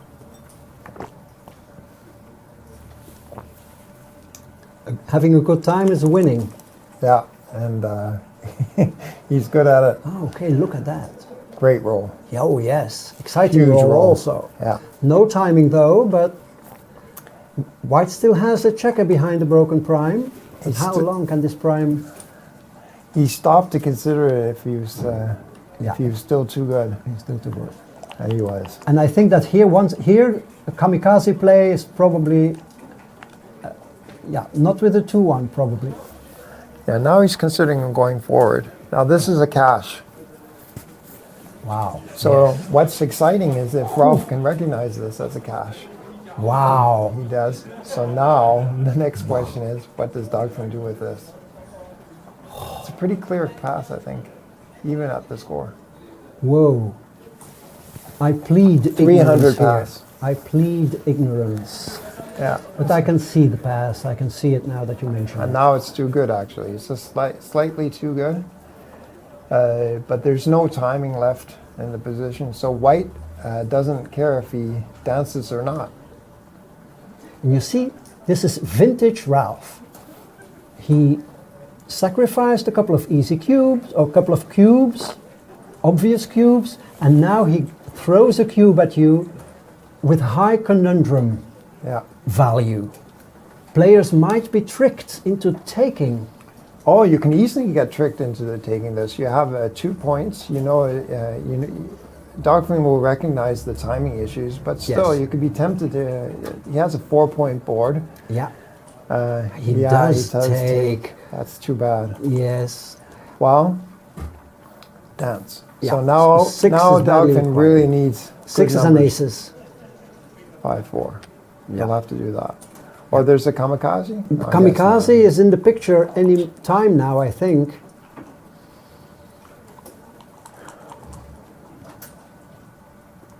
Okay, so I guess the hope is to go forward. Yeah, if you don't roll a 6, you have to go for the kamikaze. That's okay. Suddenly, maybe a glimmer of a hope to go forward. Two 6s and 1s. Now, this shows some experience from Dagfinn. It says he's too good. What? No, that must be an old position. Yeah, that can be right. Well, his winning chances must be very low. No redouble. He has 31%. Yeah. So it's a huge no double. But there's a rule to these positions. if you are trailing in this position, he trails by 15 points. Opponent only trails by 7. He'll take this. Trying to exploit the 13% gammons. What to do? You need to go up, I think. Very difficult. I think you have to. Wow, that is difficult. You can make the you can go up. So now he'll need 2 1s and 3 6s. Yeah. 5-2. He still hasn't lost his market. Somebody asked what's happening here. Yeah. Well, Dagfinn's strategy is clear. He wanted to take a cube which he could reship, Yeah. but overdid it. Yeah, he overdid it because in the position he needed to get the advantage so that he could do exactly what his plan was, Yeah. and that was to release checkers. Yeah, now he can lose the match in Yeah. this one game. Yeah. He gambled and it looks like he will lose. 2. 2-3. Well, what? I think he. Yeah, no, really. Once again. I'm confused. I would consider blotting in my board Yeah. But I think it's the timing issue. as a last-ditch effort to regain timing. 6-1. Yeah. It looks like curtains. Well, he can save the gammon, and then it'll be 16-4, 3 away, 16 away. Well, the cube is on 4. Ah, yes, 3 away, 15 away. Yeah, So, that's under 10%. yeah.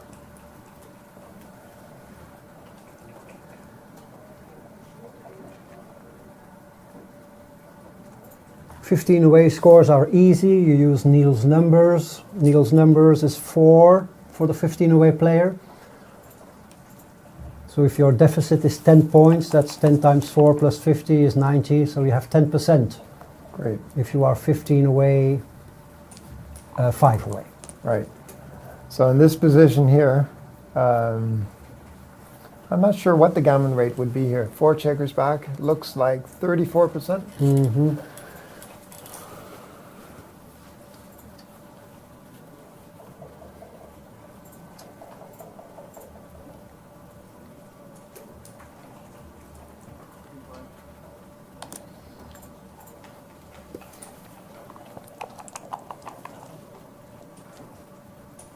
Six, 5 hits. Wow. Yeah. Ralf doesn't care if he's hit or not. It looks like 4-3. He can hit. Well, he hit from the bar. Spin the bar and then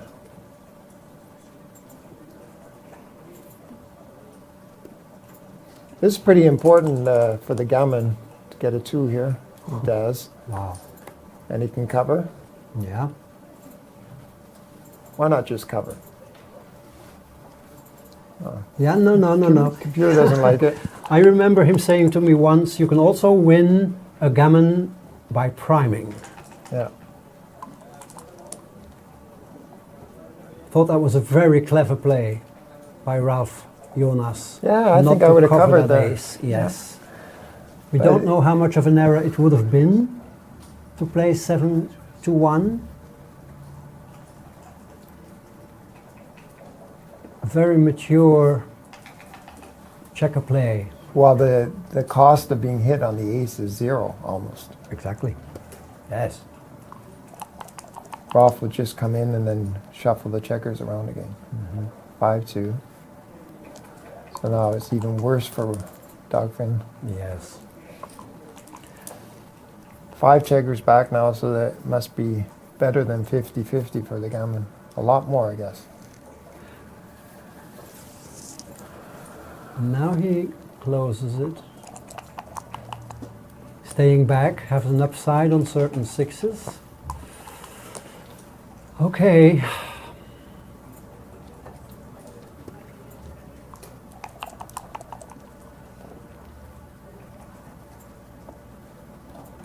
Jonas, very clinical, executing his roles. He could have considered the trap play. He had nothing to lose. Okay. Yeah. The gammon rate will be very low here. Sorry, not the gammon rate, but the gammon Percentage. price. Price. Yes, of course. The gammon value, sure, of course, with the 4 cube. I mean, you go from, what is it, 15 away, 3 away to match. I mean, yes, you are quite right. It must be probably less than 0.2. Yeah. So a gammon is not very valuable, but still it takes you to 4 points, 16 to 3 away. Yeah. Thomas Tenlin is introducing the factor of fatigue. Mm-hmm. And Dagfinn has been playing the UBC, lots of matches there. Sure. And also, I know he'd been sick up to the tournament. He was considering dropping the UBC tournament. Yes. And so it's actually very well done to get to this far. Mm-hmm. And he did well in the UBC as well. Yeah, but he is fresh. I also talked to his girlfriend. Yeah. And she confirmed he hasn't been so careless as he sometimes is in tournament. I remember when I played him, maybe I shouldn't say this online, but when I played him in Forges-les-Eaux, I lost 15-0 in the main. Before the match, he came up to me and he said, "I've never been so drunk in my life as last night." Maybe it's a trick to give me a false sense of security, but it was confirmed by other players that the Norwegians were, playing money game and they could hardly see the checkers, Yeah. So these guys are immensely strong and immensely alcohol resistant. I mean, I can't believe it. If I have 1 or 2 beers at the end of a day's play, I mean, I'm ruined for the rest of the week. There's been, while we've been talking, there's been a few double four stakes, but there've been a few hits, exchange of hits. Yeah. I'm sorry. I took my eyes off the board for a while. Double threes now. Mm-hmm. 1, 2. So he'll need that juice to save the gammon. Yeah, but it's confirmed by XG that the gammon rate is 1.8. Oh. So I wasn't too far off with my Pretty good. with my 0.2.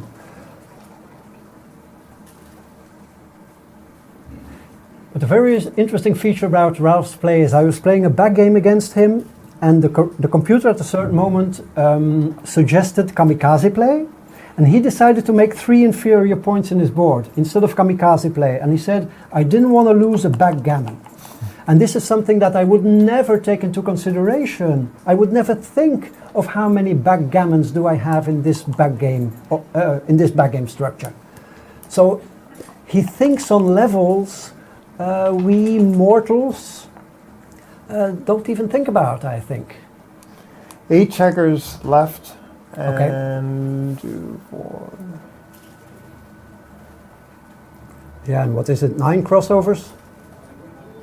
2, 4, 6, 7, 9. Mm-hmm. Yeah.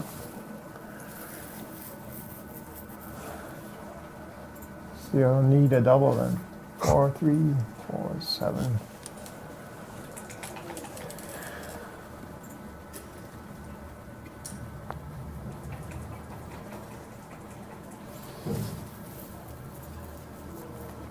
Ralf going for the rest of the equity here. Mm-hmm. Double fours? 4-2, 4-2, okay. I think.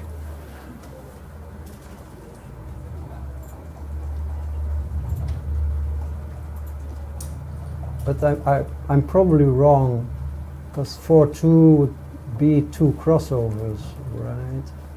4-4, yeah, you saw it right. You saw it right. Oops. So if we're still commentating in an hour, we'll know that it's because of that roll. Yes.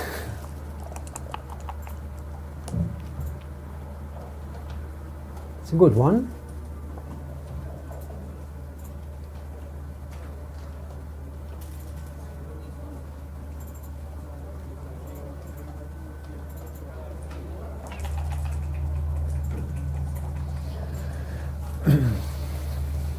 Ralf will get off in 2 rolls in 11 out of 36, and 3 rolls for the rest. So Nice. Dagfinn is considering what to do. If Ralf gets off in 2 rolls, then Dagfinn will need to get off in 1. Double 5 saves it. I don't know. I didn't see if double 5s would save it anyway. Double 4s.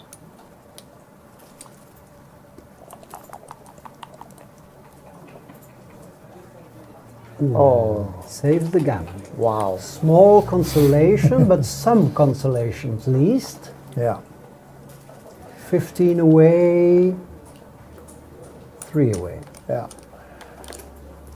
That means that this 3 away, 15 away, 3 away, most of the viewers will know that Dagfinn is going to look for any kind of advantage here in the opening.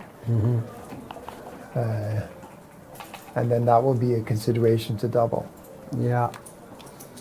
My guess is that he has something like 3 or 4% left. Let me check. 3-1. So that's a good exchange for Dagfinn. 4-3. Yeah, 4.5% left for Dagfinn will pause now. Tell you, it suggests a cube. Oh, yeah. I agree. He has a better board, and there Okay. are 4 blots Sure. for some gammons. Yes. I mean, you have 15% gammons in the opening position, so here with the 5-point made, you should have 18 or something, a big missed cube. Yeah. But Thomas thinks it's borderline. Okay, should be, he says. Yeah. Well, he studied these stuff. Okay. There's not much of backgammon territory that Thomas hasn't touched. Okay. Oh, that was a huge double. Yes. And dance. So Too late. too late. Maybe he's even. Yeah, this is a huge pass. So Red's winning chances must be in the 60s. Oh, I said huge pass, but very close pass. Yeah. Low 60s. Yeah. Those are difficult positions because Ralf did have the 5-point. So at a yes. different score, that would have been an easy take. Yeah. But here it was close. And they didn't put the point on the scoreboard. Oh, Yeah, Ralf points it out.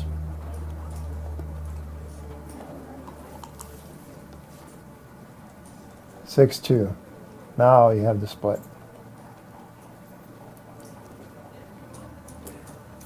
I've seen him run in these positions. Yeah. Yeah, I've seen him do that. That's wrong. It's wrong. He knows it. 4-3. Yeah. So now we'll have lots of blots for Dagfinn. Yeah. So 9s, 10s, and 11s. He'll hit, I think. If he doesn't hit, then it's Dagfinn who'll be making something good next time. Yeah. By 4. Whew. Gee.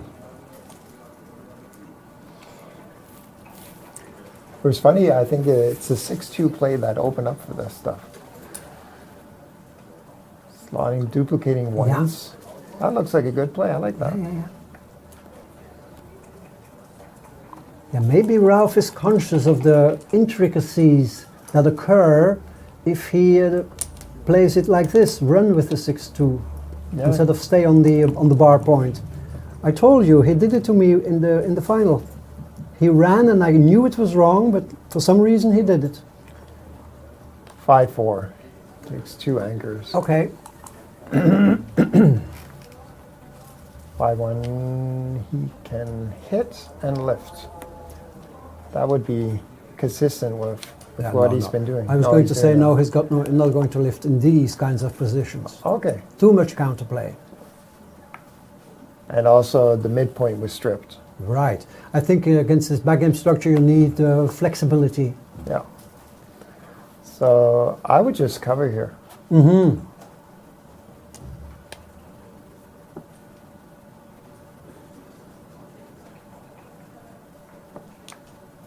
Yeah, looks a bit reluctant to hit, but it is correct. Yeah, he just wanted to be sure, I guess.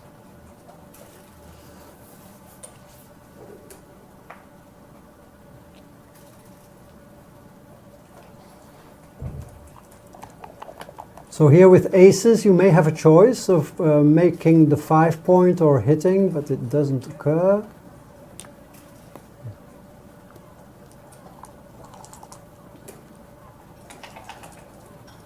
Five, four, another hit. Interesting.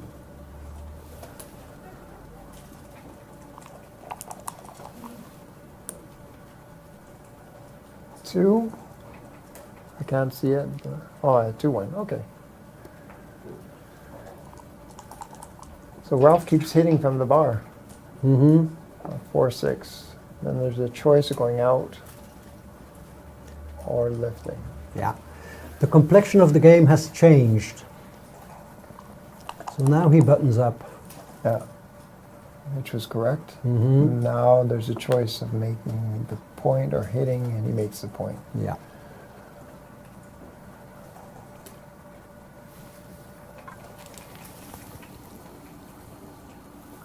Well, he's still thinking about it.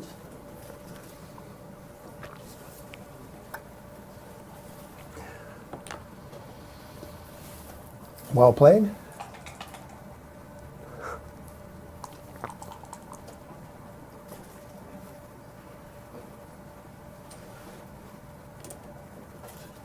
I think that Ralph's composure at the table is also a bit atypical. Almost after every move you see him looking around. Other people like Zdeněk Žižka, for instance, are like in a frozen state of concentration, almost like a Buddha statue playing their game. But he is fidgeting, and looking around, sipping coffee, as you can see, very casual. Maybe it's a trick to relax mentally and not to let the tension get to him. Oh, great roll again. Double Yeah, fours. wow, yep. Yes. But of course, we won't see a cube in gammonish positions by No. Ralf at this score. Hoopla!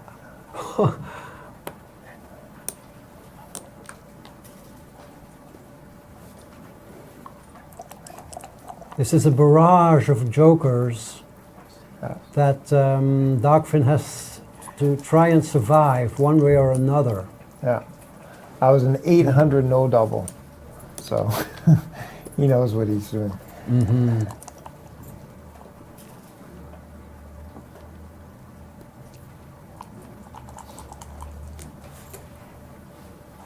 Five, four. Uh-huh. Oh. There's, yeah, the computer just wants to pull down and reduce the blots and the shots. Mm-hmm. That's what a beginner would do, and it's the correct play. 4-1. That hits. Great roll. Yes, yes. Joker, super joker. Yes. And a dance here. And the dance, and you need, normally at the normal score, you need something better. But he'll double this. Okay, yeah. That's his approach. Well, there are some awkward numbers from the bar. 1-4, 1. Ah, yes. 1-4 is 1-3. terrible. Yeah, 1-3 okay. hits there or else leaves a shot. 1-4 for sure. 2-4. Yeah, so it's even a cash. Wow. Yeah. Great cube. Yeah, for money it would be a big take. But Ralf is a sly fox. Yeah.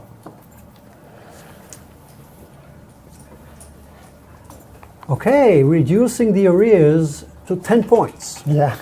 But when you're trailing by so many points, you really you like a point, but what you're really looking for is, a 4-point win. That's when you really start believing. Yeah, I know.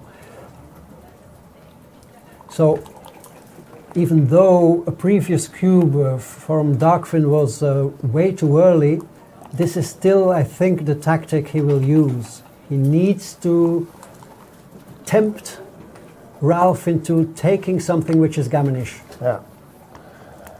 That would have been a close money double. But of course, Ralf doesn't double here. 6-5.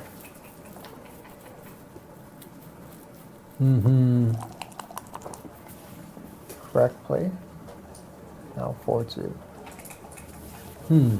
Anchoring up and slotting. Yeah, he's trailing in the race, but you still want the anchor.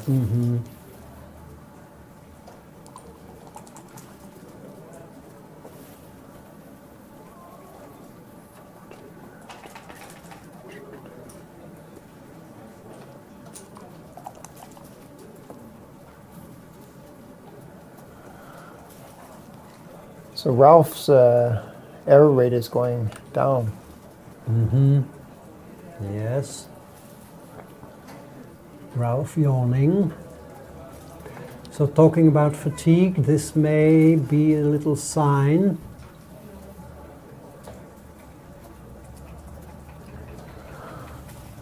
So the clear play here is 13-7, 6-4. You have to be awake to see them. Yes.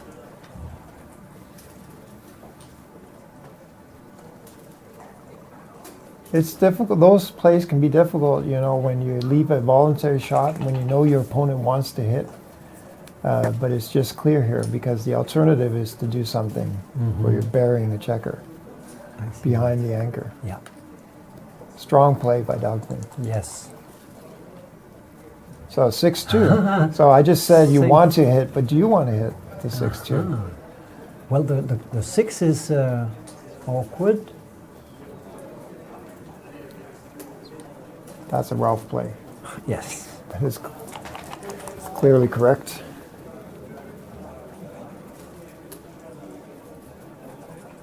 So they've both been given the opportunity to hit with the 2 from the bar point, and the trailer wants to hit, and the leader doesn't.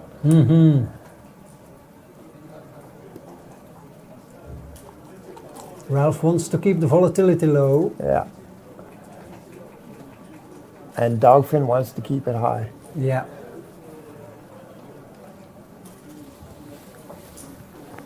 So that is also a part why it's so tough to play against Jonas. You want the volatility and he's not giving it to you. Yeah. He's willing to sacrifice equity and he doesn't give it to you. Exactly.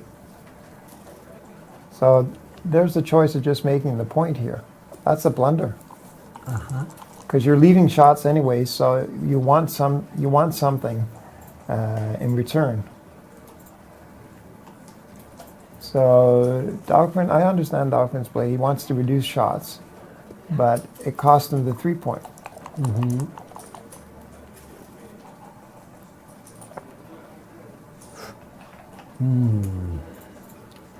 Oh, he can just run. Yeah, but he's only like a couple of pips up in the race. He goes for a blocking plan and duplicates aces.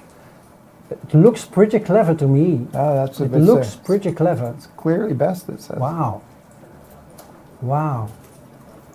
Because you could play 20-14 and then make the 11-point, but that's a blunder. Yeah. Well, regardless of the score, I have a feeling that Dagfinn is playing a really strong match here. He is down, okay, and some technicalities he gets wrong, but he's down, but his focus is there. And also, it shows although it was a huge mistake, his redouble, it shows he's willing to do what it takes because, the redouble question when trailing in the match, it's a huge, it's Like most people get that wrong. Yes. And they'll just overlook 4 cues. And Dagfinn didn't want to risk that, so he redoubled. Yes. Yeah. I mean, of course, if Ralf goes on to win this match, we will all casually say, well, Ralf played well and they both played well, and forget about the match. Yeah. But there is still the potential of a comeback here. Yeah. And a comeback doesn't fall out of the sky. You have to make it happen. You have Yeah. to sit there and be ready for it, Yeah. and be ready to make it happen. Yeah. And I feel that this is Dagfinn's attitude here. Yeah. He doesn't just, in despair, throw a cube in, relying on luck. He considers carefully Yeah. and is digging deep Yeah. to find his best level.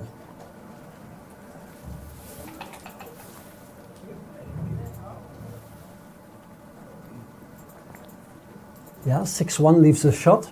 So maybe he wants to strengthen his board. Still trailing in the race. Yes. Yeah. So the board. I would have kept built my board if only for these aces. Yeah. You see? Now Ralf can jump out with impunity. I would have used my 5 to make the 3 point. Yeah. When you're trailing in the race, you really need the strong board because your opponent is looking for opportunities to jump out with checkers.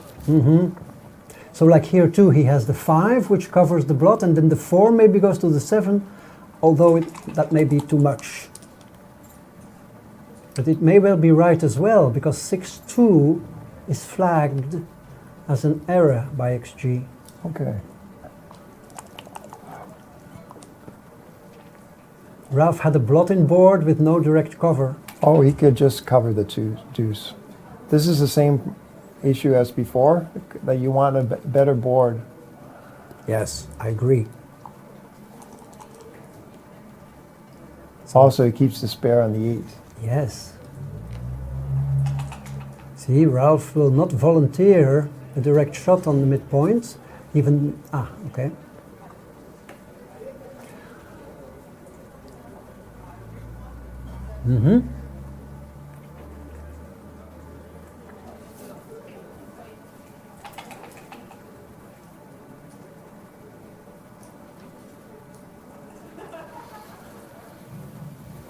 You don't get to the final stages of a big Grand Slam tournaments like this with a lackluster attitude. Yeah. You have to have a winning mentality, and this is what Dagfinn has.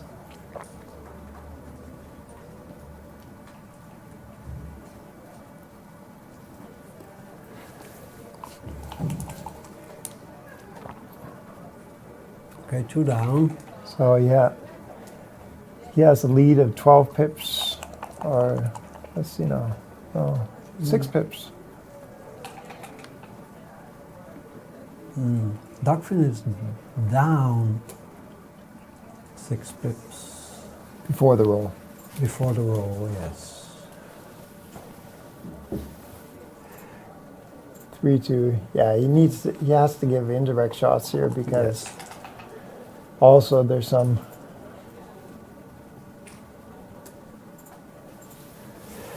I don't know if Ralf is going to find it very pleasant that we are dissecting his game so with so much interest.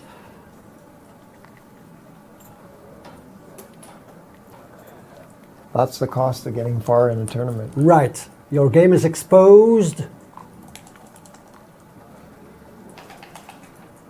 And of course 5-1. people are wondering, what is it? How is it possible that the same player in 2 consecutive tournaments makes it to the final stages? There must be something. And there is, of course, something. Well, there's the variance thing, but if you've done well in a tournament and you show up to the next tournament, then you believe in what you're doing, and that can help. Yes, psychologically, Yeah, mentally. Yeah, and if you are a strong player, it shows that you're doing some of the right stuff. So, Sure. so your attitude will be, let's do more of the same. Yeah. But But I mean, he's been on the world stage for 20 years and being successful. Okay, this is maybe we should focus on. This is. No, that's. Would you volunteer shots here? I would just go. I would make that play. Yeah, me too.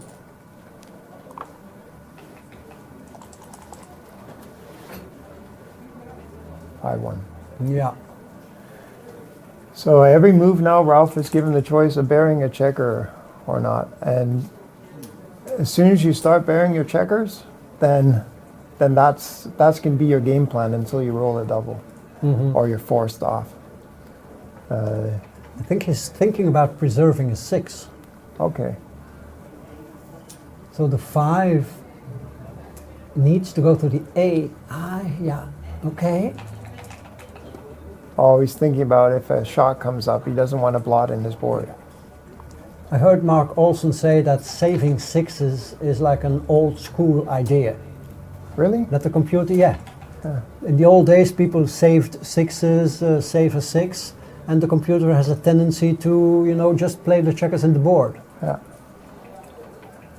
Now Dagfinn knows that he's considering if he will lose his market if Ralf runs. Yes. Yes. And I don't think so. He takes. Yeah. Okay, that's a good roll. Yeah, and he was wondering if Ralf runs now, if he... I was wrong. It was a double. Good double. Yes. Maybe because of these variations where Ralf runs. Ralf was kind of lucky not to roll something with a 5 or a 6. Wow.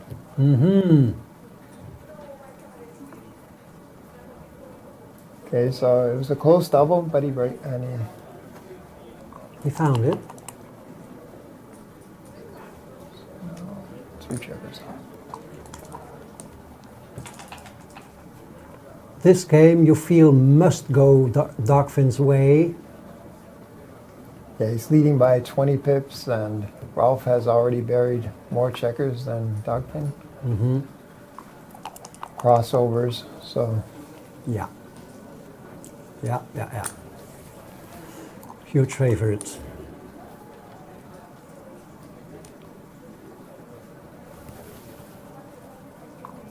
What are the chances at 16-8? 16-8, that's 9 away, 3 away. Okay, I would have to think of Neil's numbers and do my calculations. I'm too fatigued to do that. Let's have a look at the match equity table. 9 away, 3 away, 16%. Okay.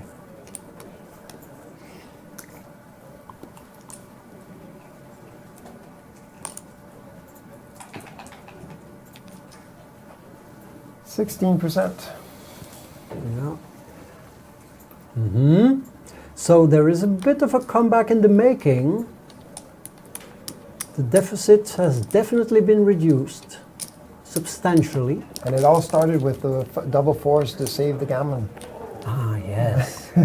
Oh yes, the difference between Crawford and 3 away score. No, he would have won the match. Oh really? Yeah. Yes, with the cube on 4. Yeah. Okay. 9 away, 3 away.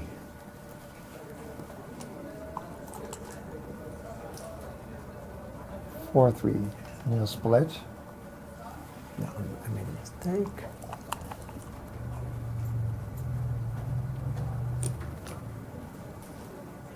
And the double 5s. So now he's up against a 4-point board. So he needs the 5s now, and he dances. So this is a cube. Yes, for You sure. have to sure, double. it's You have a pass. 4-point board. Huge pass. Yeah. Huge. You can almost see by Dagfinn that he believes that it's a huge pass, which it is.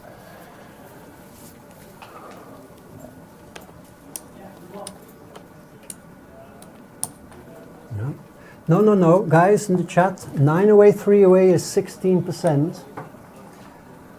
And now we are at, what is it? 10 away, 3 away. Am I right? 10 away, 3 away, 13%. And that's strange that you have... Oh, it's because he was 11 away. He was 3 away. 11 11 away. away. I'm sorry. Yeah. He was 3 away, 11 away. Yeah.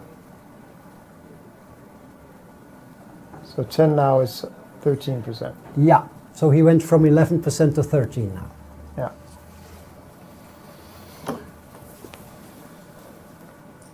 %. That's a little less than winning a 2-roll. So.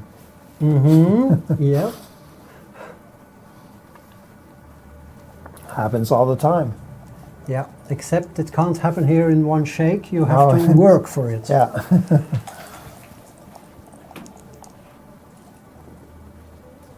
Fives. Wow.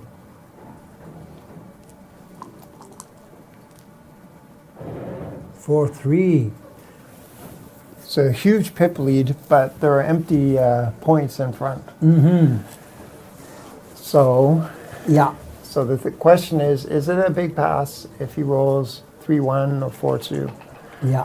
Looks like it because this double here, this marginal double. Yeah. Okay.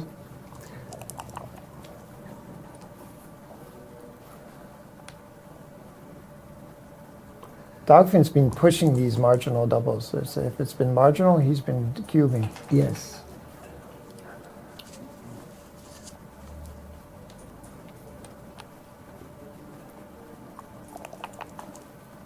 Yes. Good number for Dagfinn. Nicely diversifying. Yeah. So this would be a pass, I guess, at the score. Uh-huh. Yes. Maybe. Probably. Yeah. Surely. Yeah, because although it's empty, the empty 4 point, he's leading so much by the pip, and he has the bar point and the 8 point. So, Mm-hmm. Wow. I mean, 8 away, 3 away suddenly would sound feasible. yeah.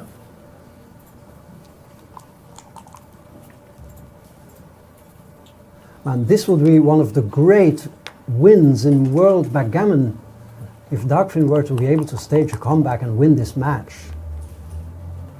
2-1. Yes, everything's improving.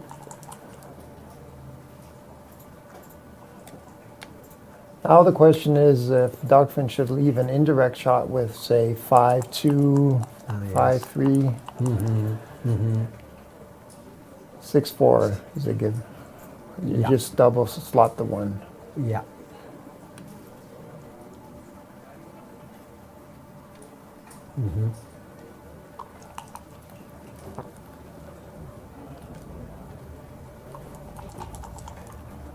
So 23 pip lead, and that's reduced now to 15 pips. Ralf is considering whether he should leave the blot on his 13 point for contact. He does with red's 2 blots in board. He'll only hit with double aces. Ace 5. You can't hit here. Ah, and if the checker had not been on that midpoint, Yeah. oh, he does hit. Oh, no, he won't do that. He has to look at it, but he won't do that. Okay. You can't leave a double shot against a 5-point board, regardless of how close the race is. Well, Well, I'm wrong again. yeah, you were thinking if you get hit on the ace or on the deuce, he still has 2 checkers off the edge of a 5 prime. Oh, look at how close those. Yeah, you're right. Yeah, but it's very, very close. Very close, yes. I'm not sure. Yeah. There's a huge difference between in the gammon rate and in the winning chances. The hit wins 7% more gammons, but it trades off 3% wins. So that just evens up at the score. It would have made a huge difference. But that was a tough play to find. Yeah. I thought it was clear Not to hit. not to hit. Yeah. So I was surprised to see that it was close. And the computer had it as a slightly better play. So now the race is very close. Yes. 4 pips.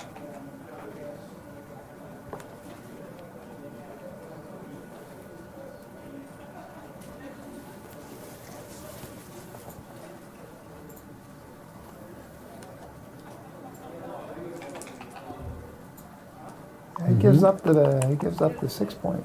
Yes.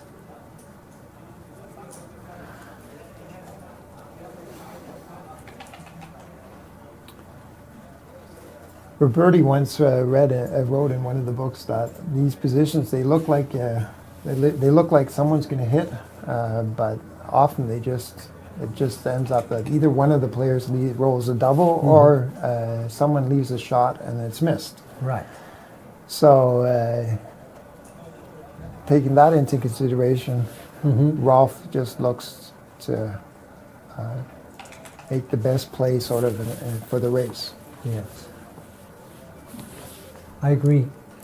Didn't put a checker on the ace in order not to compromise his bear-off Yeah, but or race equity. that seems like a small difference. It was just if the spare was on the ace or the deuce.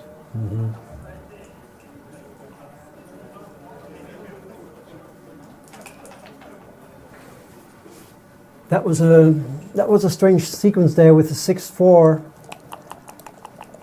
where Dagfinn had to leave 2 blots on board and then was faced with a hit or not play. And the hitting play would have been correct, and Ralf would have rolled 6s from the bar, but of course no way ever to be able to predict or foresee that. Dagfinn clears. And takes an 18 pip lead. Yeah. With crossover advantage. Oops. Also, Titans can roll double 6s. Wow. So now he trails by 6 pips. Is this even money? Probably. Well, there's some. I don't know. I don't know what the winning chances are here. It looks very close.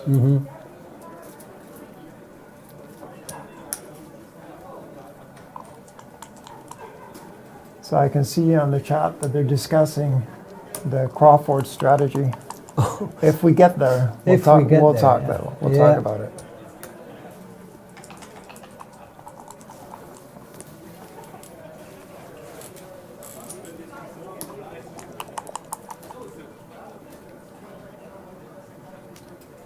Okay, 7 versus 9. 9. So he can afford a miss, although those checkers are there. 6-5. That's a great roll. Yes.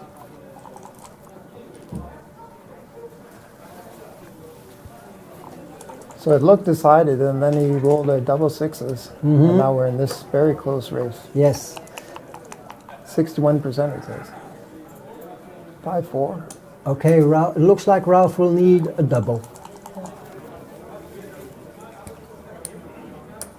Yeah. Or 2 2-1s. 6-4. So Okay. 13.8%. Doesn't happen. Did you see how Dagfinn took a sip of his water just before Ralf rolled? Another way to, relax, I think. Deal with cope with anxiety. the tension. Yeah. Whoa, so 8-away, 3-away. Suddenly 25% maybe? No. 20. Still 3-away, 8-away, although he's closing in. Still a very conservative cube strategy for Ralf. And Dagfinn will still be looking for something. Double 5s.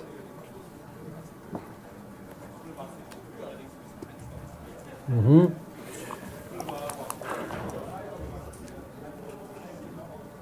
5-3.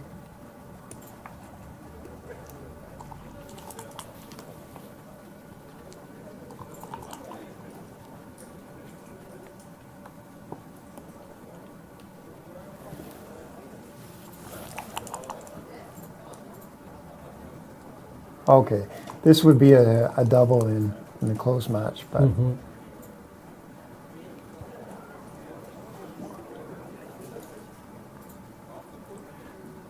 So in blitzes, of course, winning chances are typically low.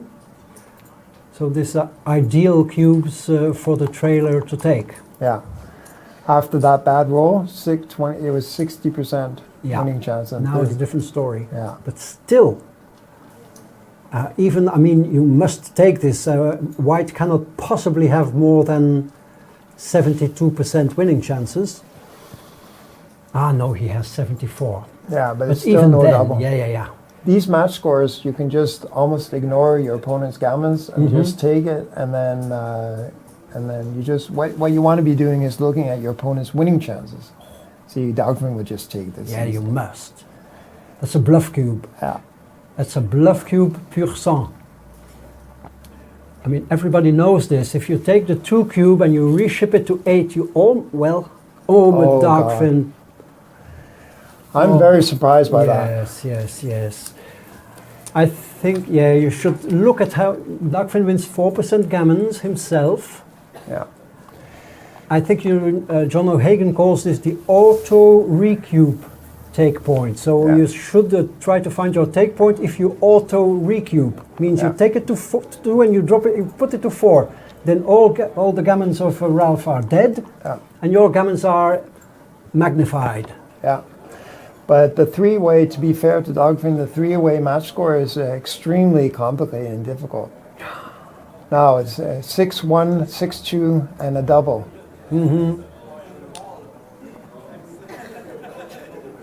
I don't think it's a huge double. It might be a close double. Yeah.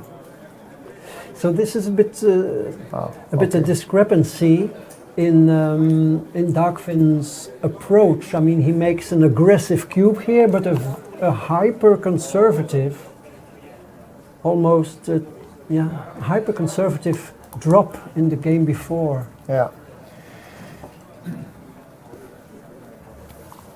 Okay, but he's been beaten around. It's very hard to find stamina or resilience if you get beaten around like this. Yeah.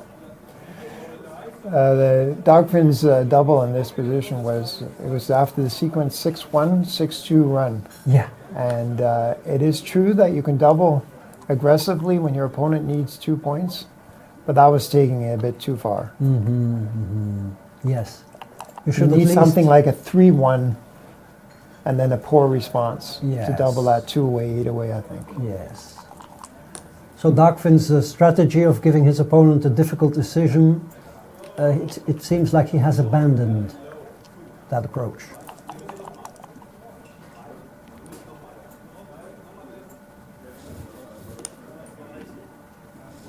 Of course, it's easy for us Yeah, to it's talk easy. It's from our easy. comfortable chairs. Yeah, and it is comfortable. And what I imagine isn't that comfortable is when you're trailing big time in a match and you're playing against Ralf, who you maybe have experienced wants to keep the volatility down.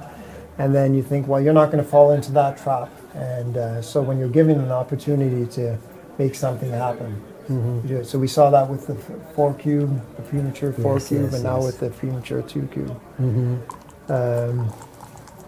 Then on the other hand, see, he passed the no double.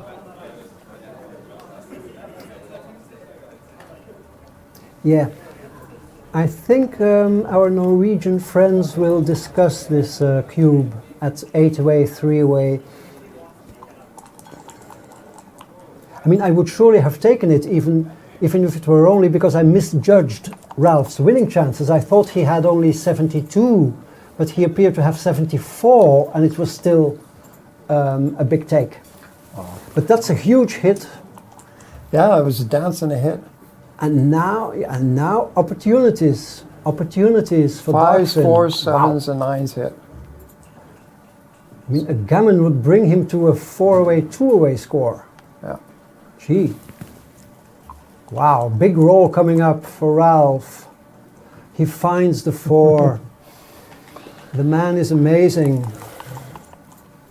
Look, he's looking around. Well, he's not doing much. He's just rolling and hitting. Yeah. Yeah. So there's a question I can see in Danish there. What's the score in the other match? The Danish Christian Munk is playing the German. The German guy. Yeah, Christian Munk had an early 7-2 advantage, lead, yeah. but we are not aware of what's going on the other table. Yeah. 5-3 is an unfortunate roll. So another big 4 Yes. coming up. 2-1. 2-1 is second best. So do you split or slot? Ralf knew the answer. Choose a duplicator. Yes. What do you do here with a 2-5? I think you have to hit. 2-3. You don't care about losing gammons, and you want your opponent to. You want to win gammons yourself. So a This big time dance. Ralf dances. So the gammon rate is way up now. 4-3. 4. Wow. So you can lift, or you can. The all-in play is 10-7, or you can play 13-10. No, I guess the all-in play is 6-3, but that's too much. That's the computer's move. It's very close between that and 13-10. Yeah. You have to find a delicate balance here between aggression and caution. Yeah.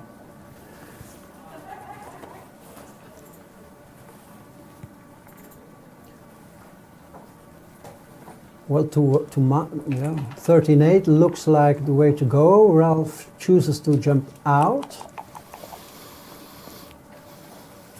Aces.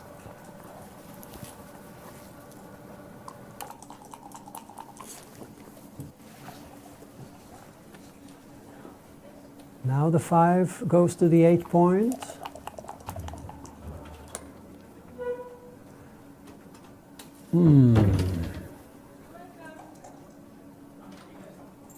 This would confound me. If you anchor up, you leave yourself exposed to a direct shot. Great play, great play. Even though it turns out badly.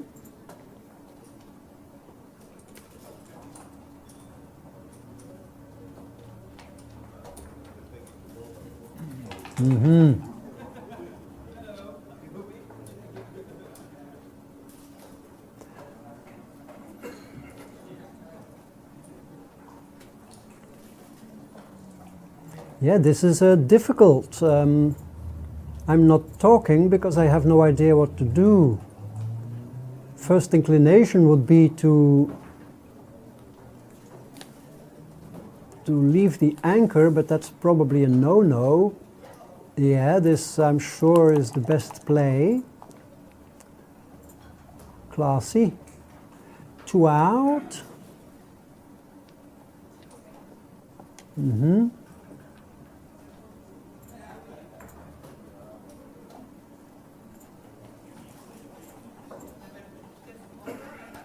Dagfinn needs to survive these fly shots. It's only like 6-4 and 6-5 and double 4. Great attempt by Ralf. Not quite there. 5-4. You can make the bar. Is that a possibility, or does that leave you too vulnerable? It was a possibility, a valid one even.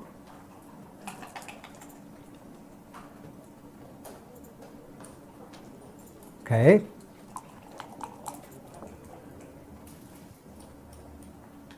Yeah, great play by Dagfinn, great play. I think many players would have been tempted to attack on the 3-point to increase their gammons, but that would have been wrong. Dagfinn chooses the priming approach. In the meantime, Ralf has upgraded his anchor, but now gets pointed on.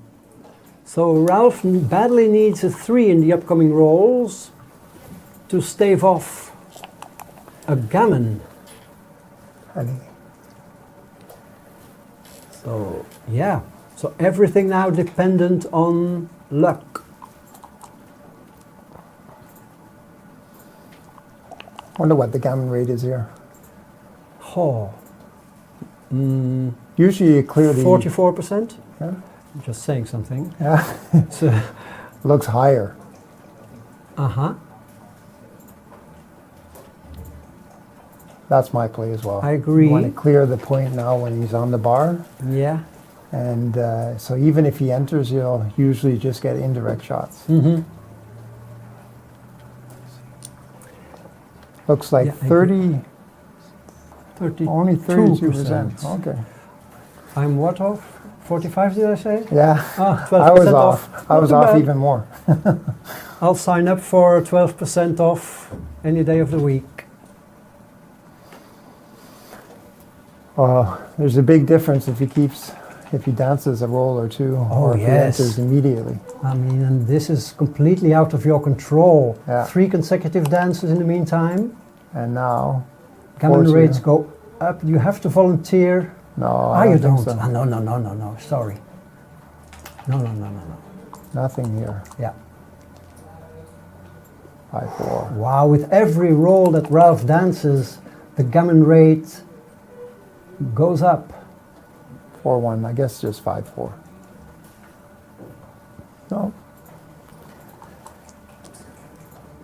Ah, 3s now. That's a Sigh big of roll. relief, yes, big one. Not just for saving the gammon, but also for the win. Yeah.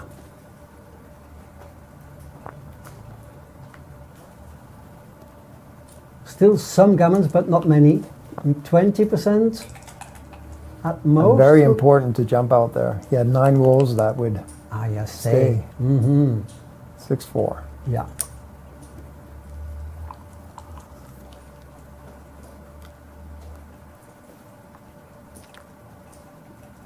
So Ralf going for the win, slotting. He wants to have that 6-point board. Wow. Big exchange. He Oh, just got yes. 17 pips or Wow. whatever.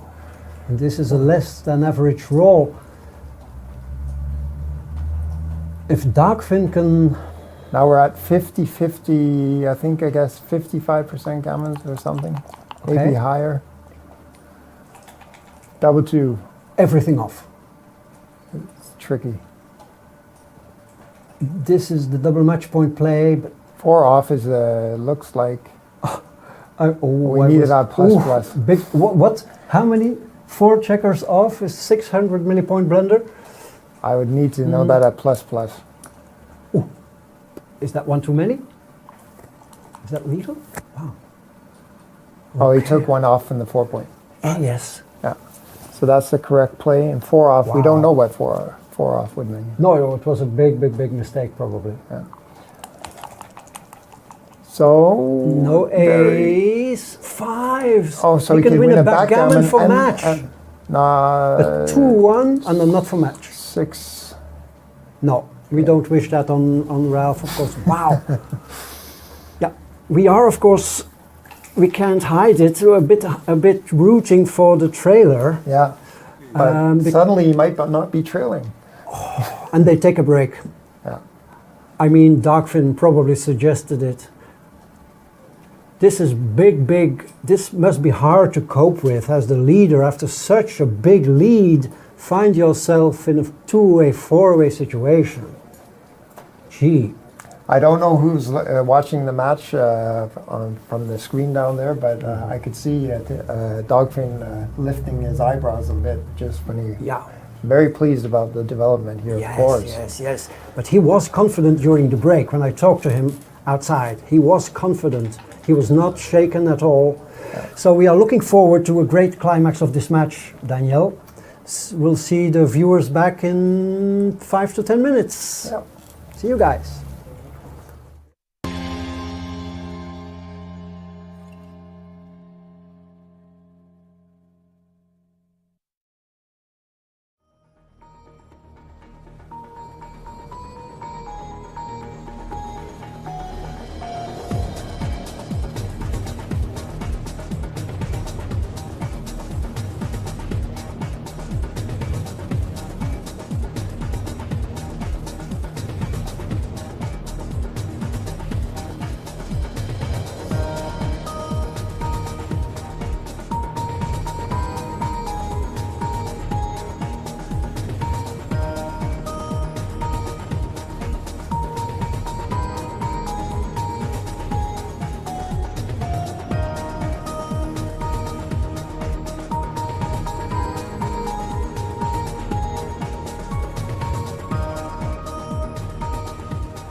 Welcome back, everybody. Not just at home watching, lots of excellent players watching at home, but also a crowded bar area here at the Caleta Hotel in Gibraltar. A crowded bar area, everybody eagerly anticipating the climax of this match. 4 away, 2 away. And the other semi-final has just been decided by, and Christian Monk has won. Looks like it, at least from where I saw. Okay, after the double fives by red, I think this is a 2-down play. Don't think you want to split after your opponent rolled a 5-5 reply. I think this play is correct.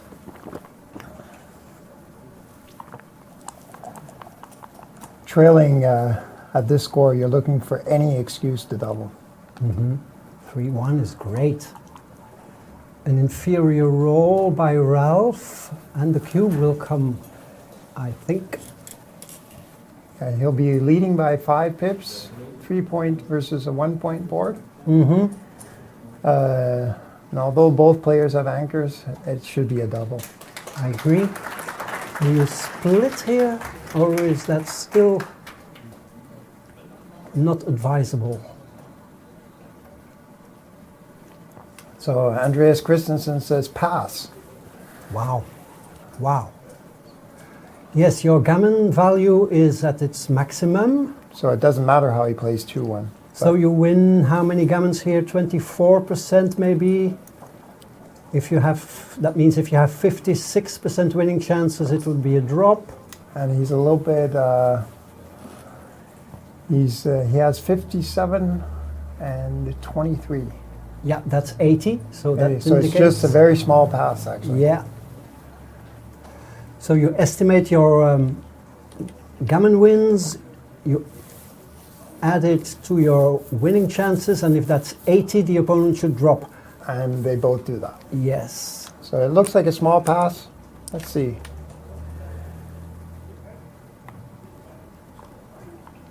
Yeah. We won't know till after the match. 3 away, 2 away, different score. Gammon value is suddenly reduced again to half a point, but the leaders' take point is quite high. That's a trailer play. If you're leading a score, you want to just make the anchors. Yeah. So very lucky re-hit there. Yes, good roll. He needed to hit to stay in the game. Yeah, or anchor up with a 5-4 Yeah. or 3-2. Yeah.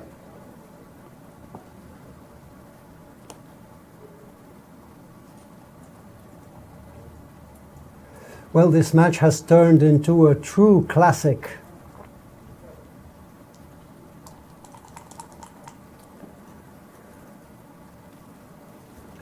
Whoa, the double hit. Yeah. So after several hours play, Dagfinn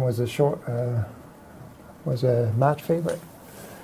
Yeah. Is this an action cube? Any 3 followed by a dance looks like market loss. But he's an underdog. He's an underdog, okay. Good. Good of Dagfinn to wait. The 3 is there though. A dance, and then I think it will be a clear cube. Whoa. Good roll. Yeah, now suddenly Ralf has an extra checker back. 4 blots, 3-point board. Wow. Oh, it's borderline. Borderline. It's a slightly different. You want to double aggressively, and especially with gammons.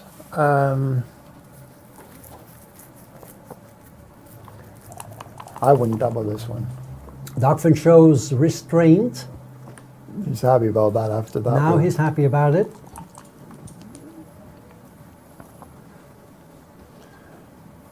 Yeah, and that will go to the 13.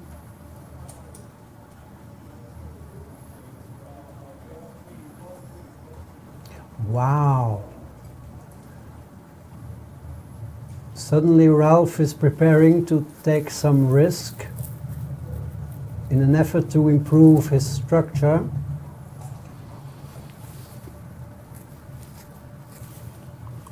Yeah, that's a slight mistake. Well, 3-2.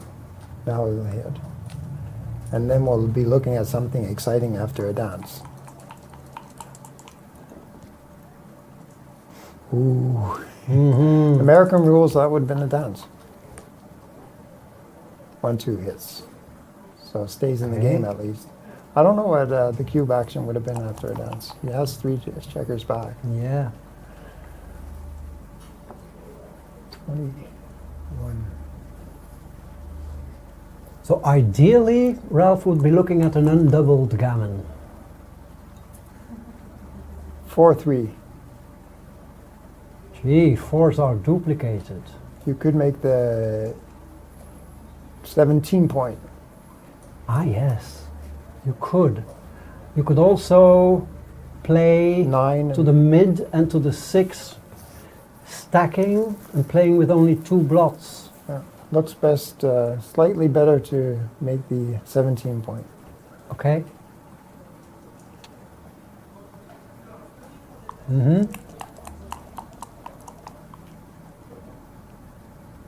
6-1.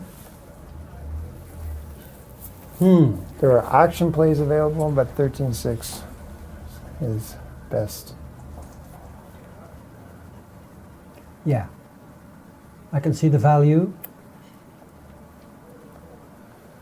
Keeping maximum contact in the back and stacking the mid and providing a spare for the 6. Different approach. Well, as long as Ralf doesn't have an anchor, you want to have checkers in there to do something. Yeah. Was that was an error. 5-4, so he'll hit with 4s, and maybe he'll double hit here. Really? I don't know. I'm trying to guess what he'll do. Okay. Maybe out.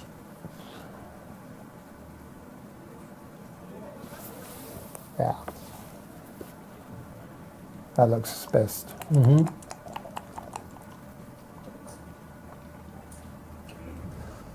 Wow.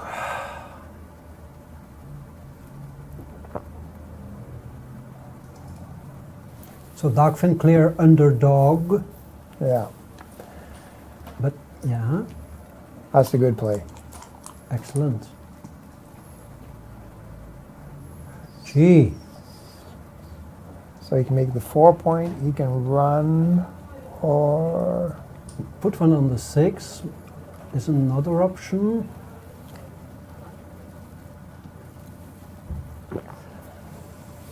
Putting one on the 6 from 17 to 6 sacrifices flexibility in favor of immediate safety, preserves the race advantage, but there are probably more things at play. yeah. That's an understandable play to make the 4 point. It's probably the money play, but at this score, you really it's the positions that develop into a running game are really attractive. Yes. Because those positions you can double. Yes, exactly. Yeah, that would be my play. It's wrong. But That's a safe play. yeah. Conform Ralph's style. This checker play. 8s and 9s, 2-1. I guess it's just 13-10. Or maybe play up in the back. No? You might be considering 2-1. That would be No. 13-10, yeah. I see, okay. Yeah, 13.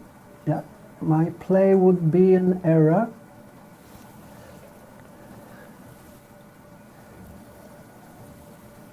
These are tricky. Wow, Dagfinn finds the right play. Super strong.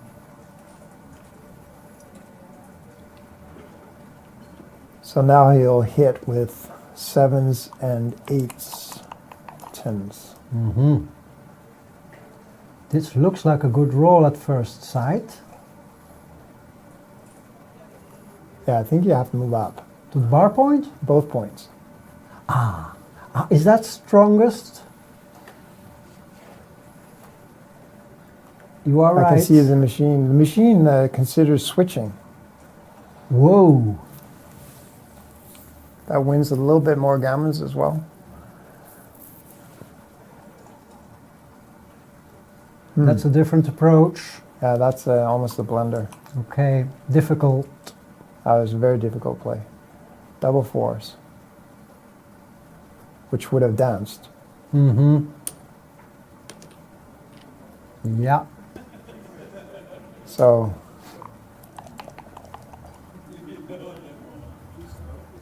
five. And just two down.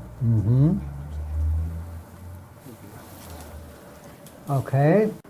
It's Ralf on roll, looking for an escaping number. 6-5 does the trick. Wow, that's perfect. Yeah, it stays That's a right out perfect of. roll. 5-4 hits.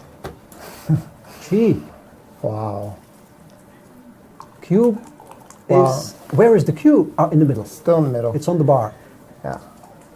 And now, because Ralf has so many checkers close to home, the gammon rate has dropped. And that means that that he'll have to wait. Yeah. He's looking at it. Yeah. Double twos. 9 point, I guess. And then I would move up Yes. 23 to 21. And the 9 point. Shifting is too much with so many checkers back and so much work to do. Yeah, and also there's no incentive at all because white doesn't have any blots. Yeah. 4-3. Good roll. Yeah, he wants to build that board so that anytime he steps up, he can protect himself with a stronger board. I agree. 4s look strong. Now he can make the ace. Yes, now he should make the ace from the 10. Yeah. It's an absolute must. Yeah. And a dance would be probably a drop. Difficult. He's trailing by 23 pips, and Jonas has a 4-point board and 3 checkers behind a broken 4 prime. I think I would take, Wow. but You have awkward entry numbers. 3-2. 3-2, yeah. 3, yeah. 3-1s it plays, double 3s plays.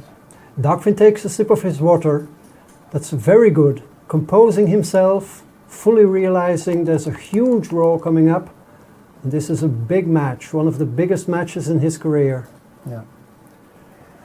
So we're all discussing if it's a take or not, but Dagfinn chooses not to double Yeah. and then moves towards the 9 point. So if Ralf enters, he can hit with the 6. Looks he was right to wait. But that was wrong in the 13-9. I Yeah. don't know what he should have done. Shuffling the other checkers. Double 2s doesn't look good. You want to escape. Yeah. Okay, that looks good. Creating a monster double 3 for himself. Yeah. And Double. so now he has huge threats, but now there's timing issues about getting the checkers out. Yes, difficult. So I'm not sure how much of an improvement that is. Yeah. Tenland points out that 13-9 was a duplication of own 6s plus shots. So I see. the 2 problems with the move. Okay. 6-3 is duped, someone is pointing out. Yeah, correct. But I guess you would want a point. Well, I don't know. could you try and anticipate what Ralf would do here? Would he snap take? Or would you create a bit of a scare?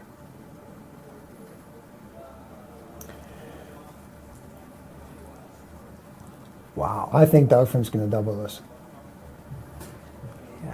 He has the same demeanor as when Yeah. he redoubled earlier. He's only, Okay. yeah. Great. He only has 54%, it says. 3 is great Yeah. for Dagfinn. And now many you want to deduplicate, or Yeah, how do you say exactly. that, your 6s by creating a good 5? And double 2's close. Ah, yes. So that's be the play. Okay. So now a dance means something. Yeah, now a dance and Yeah, you have to redouble. and now here. I guess it's a drop. Yeah. Oh, yeah, it must be. Well, he was at 54%, and it takes, so he needs to climb. So the question is if he climbs 21 percentage points after that sequence. That's a huge gain.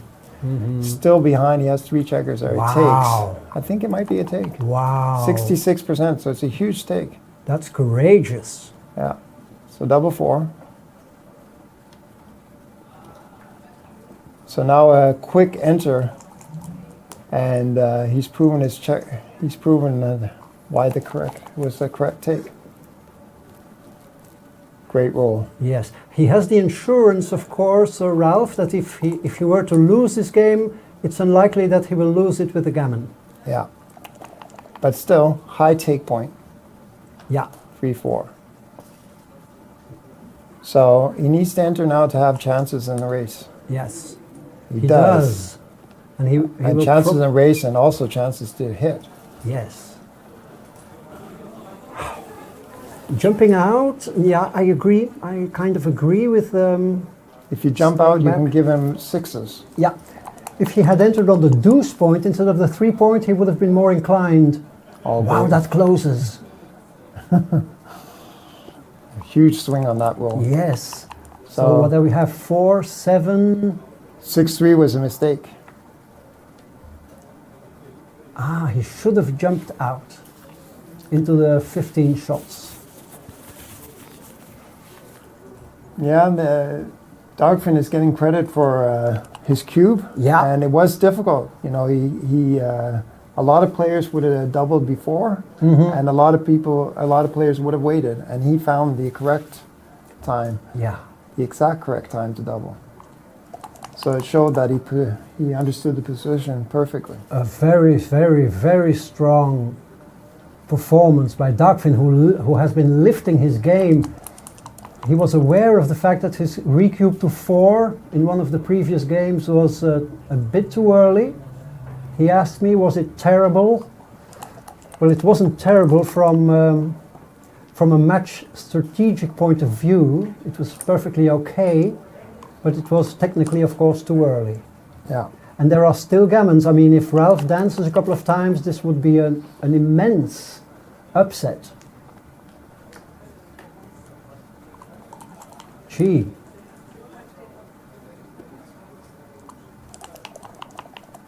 Wow, this will be one of the classics of the year. What is this? Double 5s. Now there's a huge gammon right Oh now. no. And a He dance. dances now. So now it's important with an ace. Gee. Wow, a 3 would be the shot of the championship. He doesn't find it this time. That's My one of his worst God. rolls.